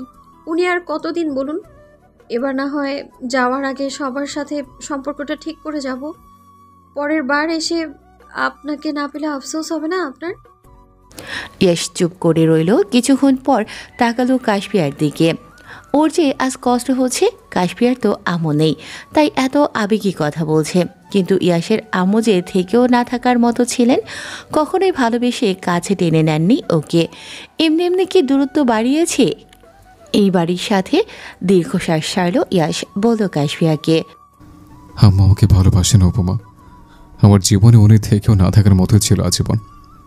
মাঝে মধ্যে মনে প্রশ্ন জাগে, আমি কি মায়ের নিজের ছেলে? কে বলল উনি আপনাকে ভালোবাসেন না? আপনার ছোটবেলার জামা কাপড় খেলনা সব উনি যত্ন করে রেখে দিয়েছেন। সামনে এসে কথা বলার সাহস পান না, তাই আপনার কথা মনে পড়লে ওগুলো আঁকড়ে ধরেই কান্নাকাটি করেন। ইয়াশের ভেতরটাই কেমন অদ্ভুত অনুভূতি হচ্ছে। কোথাও না কোথাও মায়ের জন্য খারাপ লাগা কাজ করছে ওর। ইয়াশ কি তবে ভুল ভাবছে মায়ের ব্যাপারে? ওর কি উচিত সব মান অভিমানের দেয়াল ভেঙে ফেলা? কি যেন ভেবে কাশফিয়াকে ছাদে রেখে দৌড়ে নিচে গেল ইয়াশ। কাশফিয়া ঠোঁটের কোণে এক চিলতে হাসি টেনে তাকিয়ে রইল ইয়াশের যাওয়ার পানে। সময়টা হেমন্তের শেষ প্রান্তে। আস্তে আস্তে শীতের আগমন ঘটেছে প্রকৃতিতে। ইয়াশ কাশফিয়াকে নিয়ে কৌশিকদের গ্রামে এসেছে। ইনায়া বারবার কল দিচ্ছিল আসার জন্য। ইচ্ছে না থাকলেও না করতে পারেনি ইয়াশ। কাশফিয়ারও ইচ্ছে হয়েছে যাওয়ার আগে নিজের গ্রাম ঘুরে যাবে। গ্রামের রাস্তা খুব একটা ভালো না, গাড়ি ভেতরে ঢুকবে ঠিকই, তবে কাশফিয়ার ইচ্ছে করছে ইয়াশের সাথে পায়ে হেঁটে বাড়ি পর্যন্ত যাবে। কাশফিয়া আর ইয়াশ যাচ্ছিল ভাঙাচোরা ছোট্ট চায়ের দোকানটার সামনে দিয়ে, যেখানে ওদের প্রথম দেখা হয়েছিল। কাশফিয়া হাঁটা থামিয়ে দাঁড়িয়েছে ওখানেই, বারবার দোকানটার দিকে তাকিয়ে খুঁজছে কাউকে। ইয়াশ বিরক্ত হয়ে বলল কাশফিয়াকে, কি হলো উপমা, দাঁড়িয়ে আছো যে? কাশফিয়া মিষ্টি হেসে ইয়াশের হাত ধরল, কাঁধে মাথা রেখে বলল, এখানেই আমার প্রথম দেখা হয়েছিল, মনে আছে আপনার? ইয়াশ মুস্কি হেসে বলল কাশফিয়াকে, এখানে আমাদের দ্বিতীয়বার দেখা হয়েছিল। বিস্মিত নেত্রে ইয়াশের মুখপানে তাকালো কাশফিয়া, অবাকের সহিত বলল ওকে, তাহলে প্রথম দেখা কোথায় হয়েছিল? তোমার স্কুলের প্রোগ্রামে। কি, কবে, কখন? ইয়াশ কেবল হাসল, উত্তর দিল না কাশফিয়ার কথার। চায়ের দোকানের ভদ্রলোক এগিয়ে আসলেন ওদের দিকে। ইয়াশের থেকে চোখ সরিয়ে ভদ্রলোকের দিকে তাকালো কাশফিয়া, মুখে হাসি টেনে বলল ওনাকে, কেমন আছেন চাচা? ভালো আছি মা, তুমি কেমন আছো? বাড়িতে না গিয়ে রাস্তায় দাঁড়িয়ে আসো যে? আমিও আলহামদুলিল্লাহ ভালো আছি। আপনাকে দেখবো বলেই তো দাঁড়িয়েছিলাম এত সময়। ভদ্রলোক হাসলেন কাশফিয়ার কথায়। ইয়াশের সাথেও কিছুক্ষণ কথা বললেন উনি। তারপর দুজনেই বিদায় জানিয়ে চলে গেল কৌশিকদের বাড়িতে। ইয়াশ আর কাশফিয়া বসে আছে ড্রয়িং রুমে। কাশফিয়ার মামি ওদের জন্য খাবার বানাতে ব্যস্ত। ইয়াশ তো ফোন ঘাটছে, কাশফিয়া চুপচাপ বসে আছে ওর থেকে কিছু দূরে। বারবার কৌশিক ইনায়ার রুমের দিকে তাকিয়ে দেখছে ইনায়া বের হলো কিনা। ইয়াশ আর কাশফিয়া যেখানে বসে আছে সেখান থেকে ইনায়াদের রুমের দূরত্ব খুব একটা বেশি না, দরজাটাও আধখোলা। হঠাৎই কাশফিয়ার কানে আসলো ইনায়ার কথা। কান্নারত কণ্ঠে বারবার বলছে ইনায়া, আহ আস্তে, ব্যথা পাচ্ছি আমি। ইনায়ার কথার উত্তরে বলল কৌশিক, বাচ্চাদের মতো কান্নাকাটি লাগিয়েছো কেন? আসতেই তো দিচ্ছি। কাশপিয়া কান পেতে শুনল কথাগুলো, শুকনো ঢোক গিলে একবার ইয়াসের দিকে তাকালো, পরে আবার মুখ ফিরিয়ে অন্যদিকে তাকিয়ে বিড়বিড় করে বলল, এই দিন দুপুরে কি সব শুরু করেছে এরা স্বামী স্ত্রী? একাকে কি বলছো উপমা? হঠাৎ প্রশ্নে চমকে তাকালো কাশপিয়া। মুখের ভাবভঙ্গি পরিবর্তন হয়ে গেছে মুহূর্তেই। মনে হচ্ছে চুরি করে ধরা পড়েছে সে। নিজেকে সামলে উত্তর দিল ইয়াসের কথার। কই কিছু না তো। কাশপিয়া একটা ক্যাবলামার্কা হাসি দিল ইয়াসের দিকে তাকিয়ে। আবারও কৌশিক ইনার রুমের দরজার সামনে চোখ গেলে দেখল ওর মামাতো বোন স্নেহা দাঁড়িয়ে আছে দরজার সামনে। মনোযোগ দিয়ে দেখছে ভেতরে কি হচ্ছে। চোখ দুটো গোল গোল করে কাশপিয়া তাকিয়ে আছে স্নেহার দিকে। কিছুক্ষণ ওভাবে তাকিয়ে থেকে ধমক দিয়ে বলে উঠেছে ওকে, স্নেহা কি অসভ্যতম এগুলো, ওখানে দাঁড়িয়ে কি দেখছিস? বোনের বড়সড় ধমকে কেঁপে উঠেছে স্নেহা। দ্রুত কাশপিয়ার সামনে এসে দাঁড়িয়েছে, বলছে মিনমিনে কণ্ঠে, বকছো কেন আপু? বকছি কেন মানে? তুই ওখানে দাঁড়িয়ে কি দেখছিলি? অতিরিক্ত পেকে গেছিস তাই না? ইয়াসের মেজাজ খারাপ হচ্ছে কাশপিয়ার এমন ব্যবহারে। এক তো এখানে এসে বিরক্ত লাগছে, আর এক কাশপিয়া চেঁচামেচি। বিরক্ত হয়ে ধমকের স্বরে বলে উঠেছে ইয়াস, উপমা কি হচ্ছে এসব? কি হচ্ছে মানে? রুমে ভাইয়া ভাবি। পুরো কথাটা বলতে পারল না কাশপিয়া। জিভ কেটে তাকালো অন্যদিকে। হুশজ্ঞান হারিয়ে কী সব বলে দিচ্ছিল নিজেও জানে না সে। ইয়াস ওর হাত ধরে ঘোরালো নিজের দিকে। কিছুক্ষণ চুপ থেকে প্রশ্ন করল, ভাইয়া ভাবি কি? কাশপিয়া কি বলবে বুঝলো না, তাকিয়ে রইল স্নেহার দিকে। স্নেহা আমতা আমতা করে বলল, ভাবির ঘাড়ে ব্যথা করছিল, ভাইয়া মলম লাগিয়ে দিচ্ছে। কথাটা বলে এক মুহূর্ত দাঁড়ায়নি স্নেহা, ছুটে চলে গেছে ড্রয়িং রুম ছেড়ে। কাশপিয়া হাঁ করে তাকিয়ে আছে ওর যাওয়ার দিকে। নিজের মাথায় নিজেই গাঁটটা মেরে বলল বিড়বিড় করে, ছি ছি নাউজুবিল্লাহ, এত খারাপ মাইন্ড আমার। কি সব ভেবে বসে আছি। ইয়াস হয়তো বুঝলো কিছু। হাসতে হাসতে গিয়ে বসলো সোফায়। কাশপিয়া দাঁড়িয়ে রইল আগের জায়গাতেই বোকা বোকা চাহনিতে। তাকিয়ে রইল ইয়াসের হাসি মাখা মুখটার দিকে। ইয়াস হাসি থামালো, কাশপিয়ার হাত টেনে নিজের কোলে বসিয়ে বলল, যখন তখন আমার দুষ্ট চাহনিতে আমাকে সিরিয়াস করার চেষ্টা করো না তো বউ। আমি কন্ট্রোল হারিয়ে ফেললে প্রতিবারের মতো তুমি পালানোর জন্য কান্না করবে। লজ্জা পেল কাশপিয়া, মুখ লুকালো ইয়াসের বুকে। ইয়াস হাসলো বউয়ের কাজে। ওর কথায় লজ্জা পেয়ে ওর বুকে মুখ লুকালো উপমা। ইনায়া মাত্রই বেরোলো রুম থেকে, সাথে ছিল কৌশিকও। ইনায়া মজা করলেও লজ্জায় অন্যদিকে মুখ ঘুরিয়ে নিল কৌশিক। দাঁত কিরমির করে বলল ইয়াসকে, বুড়ো বয়সে বাচ্চা মেয়ে বিয়ে করলে এই ভাই, লজ্জা শরমের মাথা খেয়েছে এই ছেলে। ফটাফট উত্তর দিল ইনায়া, তুমি কেমন আমার জানা আছে, নিজেও তো আধবুড়ো, কপাল ভালো তাই পেয়েছো আমাকে। এত মেজাজ কিসের তোমার? ওর বুকে ও মারবে কাটবে যা ইচ্ছে করবে, তোমার কি?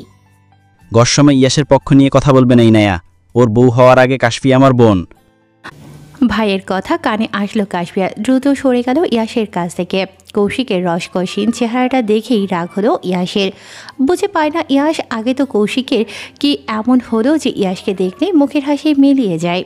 ইয়াস উঠে দাঁড়ালো। কৌশিকের কথার উত্তর দিলে সেও পাল্টা উত্তর দিল।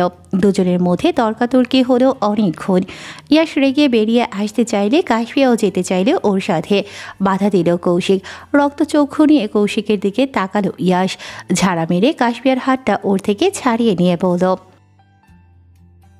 কি খারাপ হবে, মারবি আমাকে? দরকার পড়লে তাই করব। কৌশিক আর ইয়াসের ঝগড়া ঝামেলা দেখে বিরক্ত হচ্ছে কাশপিয়া। এমনিতেই সকাল থেকে মাথাটা ওর ঘুরছে ভনভন করে, তার মধ্যে এইসব ঝামেলা। কাশপিয়ার শরীরটা কেমন অবশ হয়ে আসে, চোখের সামনে সব কিছু অন্ধকার ঠেকছে। ইয়াসের হাতটা ধরে ওর কাঁধে মাথা রাখলো কাশপিয়া। চোখ বন্ধ করে শ্বাস ফেলে বলল ওকে, বাড়ি চলুন, আমার ভালো লাগছে না এখানে। মনের অবস্থা দেখে চিন্তা হলো কৌশিকের। উদ্বিগ্ন হয়ে বলল, কাশফি বোন আমার, কি হয়েছে তোর? আমাকে বল কি হয়েছে। কথা বলো না কাশপিয়া। ভাইয়ের প্রতি অভিমান জমেছে ও, ঠিক করেছে আর কথা বলবে না কৌশিকের সাথে। ইনায়া হয়তো বুঝলো কাশপিয়ার অভিমানের কারণ। চোখের ইশারায় ইয়াসকে বলল ওকে নিয়ে রুমে যেতে। ইয়াস তেমন পাত্তা দিল না ইনায়ার কথায়। কাশপিয়াকে কোলে নিয়ে তখনই বেরিয়ে গেল বাড়ি থেকে। যাওয়ার আগে চোখের ইশারায় শাসিয়ে গেল কৌশিককে। ইনায়া বারবার ডাকলেও শুনল না ইয়াস। বিছানায় শুয়ে আছে কাশফিয়া, ওকে ঘিরে রেখেছেন বাড়ির সবাই। হুট করে ওর শরীর খারাপ কেন হলো বুঝে আসে না কারোরই। ডাক্তার ডাকতে গেলে বারবার মানা করেছে কাশফিয়া, সবাইকে বুঝিয়েছে ওর কিছুই হয়নি। সবার সাথে কথা বলা শেষে কাশফিয়া ঘাড় কাত করে তাকিয়েছে সোফায় বসে থাকা ইয়াসের দিকে। ওর চোখে মুখে চিন্তার ছাপ স্পষ্ট। কাশফিয়ার এমন অবস্থা দেখেই হয়তো চিন্তা হচ্ছে। সুফিয়া বেগম লক্ষ্য করলেন বিষয়টা। এক এক করে রুম থেকে বেরিয়ে গেলেন সবাই। ইয়াস এসে বসলো কাশফিয়ার পাশে, ওর হাত টেনে চুমু দিল বেশ কয়েকটা। কাশফিয়া মুচকি হেসে বলল ইয়াসকে, আমি ঠিক আছি। সত্যি তো? হুম। কাল আমরা ফিরছি। দ্রুত উঠে বসলো কাশফিয়া, বলল ইয়াসকে, কোথায়? যেখানে ছিলাম এতদিন। আরো কিছুদিন থাকি, আমার যেতে ইচ্ছে করছে না। কথা শুনলো না ইয়াস, নানা বাহানা দিয়ে বলল কাশফিয়াকে কালই তাদের ফিরে যেতে হবে। গাল ফুলিয়ে বিছানায় শুয়ে পড়ল কাশফিয়া। বারবার ডাকলেও শুনল না ইয়াসের কথা। ইয়াস জানে কী করলে ওর উপমার এই রাগ গলে পানি হয়ে যাবে, তাই আর জোরাজুরি না করে চলে গেল রুম থেকে বেরিয়ে। সময়টা সন্ধ্যা, মাত্রই রুমে ঢুকলো ইয়াস। কাশফিয়া বিছানায় পড়ে ঘুমোচ্ছে বেঘোরে। ইয়াস আর বিরক্ত করল না ওকে। হাতে থাকা শপিং ব্যাগটা বিছানার একপাশে রেখে আবার দ্রুত পায়ে হেঁটে বেরিয়ে গেল রুম থেকে। নিচে নামবে বলেই যাচ্ছিল ইয়াস, চোখ গেল রুহির রুমের দিকে। দরজাটা আধখোলা দেখে ইচ্ছে হলো ভিতরে ঢুকবে। দেরি করলো না ইয়াস, দরজাটা ঠেলে ভিতরে প্রবেশ করলো সে। পুরো রুমে চোখ বুলালো একবার, দেয়ালে টাঙানো রুহির ছবিটার দিকে চোখ গেল তখন। আস্তে আস্তে হেঁটে সামনে গিয়ে দাঁড়ালো, ভালো করে দেখলো ছবিটা যেখানে টাঙানো তার থেকে খানিকটা দূরে কলমের কালি দিয়ে লেখা, আমি কোণে সাজতে চাই ইয়াস, লাল টুকটুকে শাড়ি পরে তোমার বউ হতে চাই আমি, আমাকে বউ বানাবি? কিছুটা পিছিয়ে গেল ইয়াস, গলাটা কেমন শুকিয়ে আসলো ওর। এই লেখাগুলো নিশ্চয়ই অনেক আগে। ইস, আজ খুব খারাপ লাগছে ইয়াসের। রুহি কেন করলো এমন? ইয়াসের থেকে পারফেক্ট কেউ হয়তো ওর জন্য অপেক্ষা করছিল। কেন ওকে বাঁচাতে নিজেই বিদায় নিল পৃথিবী থেকে? ইয়াসের যে কষ্ট হয় আজও। বারবার রুহির মুখটা ভেসে ওঠে চোখের সামনে। নিজেকে অপরাধী মনে হয় ওর। ইয়াস মিস করে সেই ছোট্ট রুহিকে। বারবার ওর রুমের সামনে এসে ও কিছু কি মারত রুহি। বড়সড় ধমক দিলেই আবার কান্না করে ভাসাতো। ইয়াস যখন লন্ডন চলে যায়, রুহি ব্যতীত কারোরই হয়তো মন খারাপ হয়নি তখন। মেয়েটার কান্না দেখে প্রথমবারের মতো ওর জন্য মায়া হয়েছিল ইয়াসের। মাথায় হাত বুলিয়ে বলেছিল ও ফিরে আসবে আবার। রুহির চোখ মুখে তখন খুশির ঝিলিক দেখেছিল সে। ইয়াস বাড়ি আসার পর যখন দেখা হলো ওদের, তখনও রুহির চাহনিতে ইয়াসের প্রতি অদ্ভুত এক মায়া ছিল। ইয়াস কি আর জানতো মেয়েটা তখনও নিজের প্রাণ মন দিয়ে ভালোবাসত ইয়াসকে? জানলেই বা কী করতো? এই ব্যাপারে যে ও বরাবরই কঠোর। নিজের ভালোবাসা উপমা ব্যতীত আর কাউকেই দেবে না সে। ইয়াস কথাগুলো ভেবে দীর্ঘশ্বাস ফেলল। দেয়ালে টাকানো রুহির ছবিটায় হাত ছুঁয়ে বলল, আমি তোমাকে বলিনি রুহি, মনে রেখেছে, রাখবো আজীবন। তখনই কানে আসলো উজ্জ্বলের ডাক। ঘাড় ফিরিয়ে তাকালো ইয়াস। চোখের চশমাটা ঠেলে উজ্জ্বল বলল ইয়াসের উদ্দেশ্যে, কেন? ছাদে যাবে ইয়াস? অনেকদিন হলো আড্ডা দেই না আমরা, কাল তো চলেই যাব, চলো আজকে জমিয়ে আড্ডা দিই। ইয়াস মুচকি হেসে সম্মতি জানালো উজ্জ্বলের কথায়। রুহির রুমের দরজাটা আটকে চলে গেল দুজনে মিলে ছাদে। কৌশিক আগে থেকেই অপেক্ষা করছিল ইয়াসদের আসার জন্য। তবে ইয়াস ওকে দেখে খুব একটা খুশি হয়নি, মুখ দেখেই বোঝা যাচ্ছে তা। উজ্জ্বল দুজনকে একসাথে করেছে ওদের মধ্যে বনিবনা করিয়ে দিতেই। পাশাপাশি চেয়ারে বসে আছে ইয়াস আর কৌশিক, মাঝখানে উজ্জ্বল। পিনপতর নীরবতা বিরাজ করছে জায়গাটাতে। নীরবতা ভেঙে প্রথম কথা বলল উজ্জ্বলই, তোমার না ভালো বন্ধু ছিল, বন্ধুত্বের সম্পর্কে এত তিক্ততার কারণ কি জানতে পারি? ইয়াস কথা বলো না, ভাবলেহীনভাবে বসে রইল আগের মতোই। তবে কৌশিক কথা বলো, মেজাজ দেখিয়ে বলো সে। ইয়াস ভ্রু কুচকে তাকালো কৌশিকের দিকে, তারপর বলল, বিয়ে করা ভুল? তুই তাহলে বিয়ে করেছিস কেন? কোন নজর দিয়েছে আর সুনজর? আমার বউর দিকেই তো। তোরও তো কিসের সমস্যা? আমার ভালোবাসাকে কোন নজর ভেবে ভুল করছিস তুই কৌশিক। বিয়ে করা ভুল নয়, কিন্তু তোকে তো আমি পাঠিয়েছিলাম আমার বোনের খবর নেওয়ার জন্য, ওকে দেখে রাখার জন্য, বুলিয়ে ভালিয়ে বিয়ে করার জন্য নয়। তোর বোনের ভাগ্য ভালো, আমার মতো বর পেয়েছে। আর দেখে শুনে রাখার একমাত্র উপায় হলো বিয়ে করা। আমি আবার লয়াল, বিয়ের সাথে ছাড়া কারো দায়িত্ব কেন নেব? তাই সোজা বিয়ে করে বউ বানালাম। এখন খালি জুনিয়রদের মুখে আব্বু ডাক শোনা বাকি। অসভ্যতা আমার একটা সীমা থাকে ইয়াস। কি আজব, বিয়ে করেছে, বাবা হব না? চুপ রইল কৌশিক। ওর রাগের কারণ হলো সেদিন ইয়াসের অমন উগ্র আচরণ। বাইরের লোকদের সামনে ওকে ছোট করেছে ইয়াস। না জেনে না বুঝে কাশপিয়াকেও কথা শুনিয়েছে ওরা। এজন্যই এতটা ক্ষেপে আছে কৌশিক। কিন্তু কি আর করবে, সেই তো বোন ওর পাগল প্রায় ইয়াসের জন্য। চোখ মুখ শক্ত করল কৌশিক, বিড়বিড় করে বলল, আমার বোকা বনে এই অসভ্য ছেলের মধ্যে কি দেখে এত পাগল হয়েছে কে জানে। কৌশিক রেগে তাকালো ইয়াসের দিকে। এই ইয়াস মুখের উপর অপমান করে বসে সব সময়। এই জিনিসটাও অপছন্দ কৌশিকের। ইয়াসের ডোন্ট কেয়ার ভাব নিয়ে বসে আছে আগের মতোই। ওর কথায় কে কি ভাবলো তাতে যায় আসে না কিছুই। কৌশিক কিছু বলতে নিলে থামিয়ে দিল উজ্জ্বল। বলল কৌশিকের উদ্দেশ্যে, কাশফিয়া ইয়াসের কাছে ভালো আছে কৌশিক, আর ঝামেলা করো না, তুমি মেনে নাও ওদের। কৌশিক মুখে বিরক্তি নিয়ে উত্তর দিল, মেনে না নিয়ে উপায় আছে? ইয়াস হাসল কৌশিকের কথায়। মুখ ভেঙচি কেটে উঠে চলে যেতে যেতে বলল, তুই মেনে না নিলেও আমার যায় আসে না, আমার যা পাওয়ার পেয়ে গেছে। ইয়াস যাওয়ার পরে চলে গেল কৌশিকও। উজ্জ্বল হাসছে আর ভাবছে মনে মনে সেদিনের কথা। মাঝখানে একবার দেশে এসেছিল ইয়াস। বাড়ির কেউ না জানলেও উজ্জ্বল জেনেছিল কোনোভাবে। ইয়াসের বন্ধুর স্কুলে প্রোগ্রাম ছিল, চিফ গেস্ট হিসেবে ডাকা হয়েছিল ওকে। এর সপ্তাহখানেক পরেই ইয়াসের লন্ডন ব্যাক করার কথা ছিল। পড়াশোনার ক্ষতি হচ্ছিল ওর এখানে থেকে। উজ্জ্বল সেদিন ইয়াসের সাথে দেখা করতে গিয়েছিল স্কুলে। উজ্জ্বল যখন অফিস রুমে ইয়াসের কাছে গেল তখন জানালার কাছে দাঁড়িয়ে মনোযোগ দিয়ে কিছু দেখছিল ইয়াস। স্কুলের গেটের সামনে দাঁড়িয়েছিল এক মেয়ে। পরনে ইয়াসের পছন্দের নীল রঙের শাড়ি, হাতে একগুচ্ছ কদম ফুল। টুপটাপ বৃষ্টি পড়ছিল তখন। মেয়েটার ঠোঁটের কোণে লেগে থাকা হাসি, কোমর পেরিয়ে যাওয়া লম্বা কালো চুল, ডাগর ডাগর আখিজোড়া সব কিছুই অদ্ভুতভাবে আকর্ষণ করছিল ইয়াসকে। বারবার ইচ্ছে করছিল কাছে গিয়ে ছুঁয়ে দিতে মেয়েটাকে। পরে আবার নিজেই নিজেকে বকুনি দিচ্ছিল ইয়াস। এ কী ভাবছে সে? মেয়েটার বয়স খুব বেশি হলে 15 কি 16 হবে। ইয়াসের বয়সের সাথে 11 কি 12 বছরের গ্যাপ তো হবেই। ইয়াস কিনা এই মেয়েটাকে নিয়ে আকাশ পাতাল ভেবে যাচ্ছে, তাও প্রথম দেখাতেই। না না, ইয়াসকে এগুলো মানায় না। এভাবে নিজেকে মনে বকাঝকা দিল ইয়াস। কাঁধে কারো হাতের স্পর্শ পেয়ে ঘুরে তাকালো ইয়াস। দেখলো উজ্জ্বল দাঁড়িয়ে আছে ওর ঠিক সামনে। স্কুল থেকে বেরিয়ে দুজনে মিলে কথা বলল অনেকক্ষণ। প্রায় সপ্তাহখানেক পর ইয়াস যখন ফিরে যাবে তখন আবারও দেখা হয় মেয়েটার সাথে। কিন্তু তখন ওর সাথে ছিল কৌশিক। বুঝতে বাকি নেই ইয়াসের এই হলো কৌশিকের একমাত্র বোন, যার গল্প শুনে এসেছে এতদিন ধরে। সেদিনও ইয়াসের সাথে উজ্জ্বল ছিল। ওর ভাবুক চেহারা দেখে প্রশ্ন করল উজ্জ্বল, কি এত ভাবছো শুনি? বললে উত্তর দেবে কি? বলেই দেখো।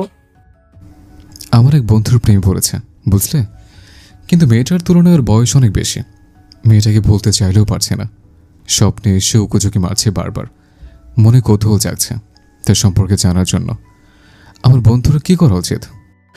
উজ্জ্বল বুঝলো ইয়াস কোনো বন্ধুর কথা বলছে না, বরং ওর নিজের কথাই বলছে। মুচকি হেসে কাঁধে হাত রেখে বলল ইয়াসকে, ভালোবাসায় কি এসব বাধা মানে?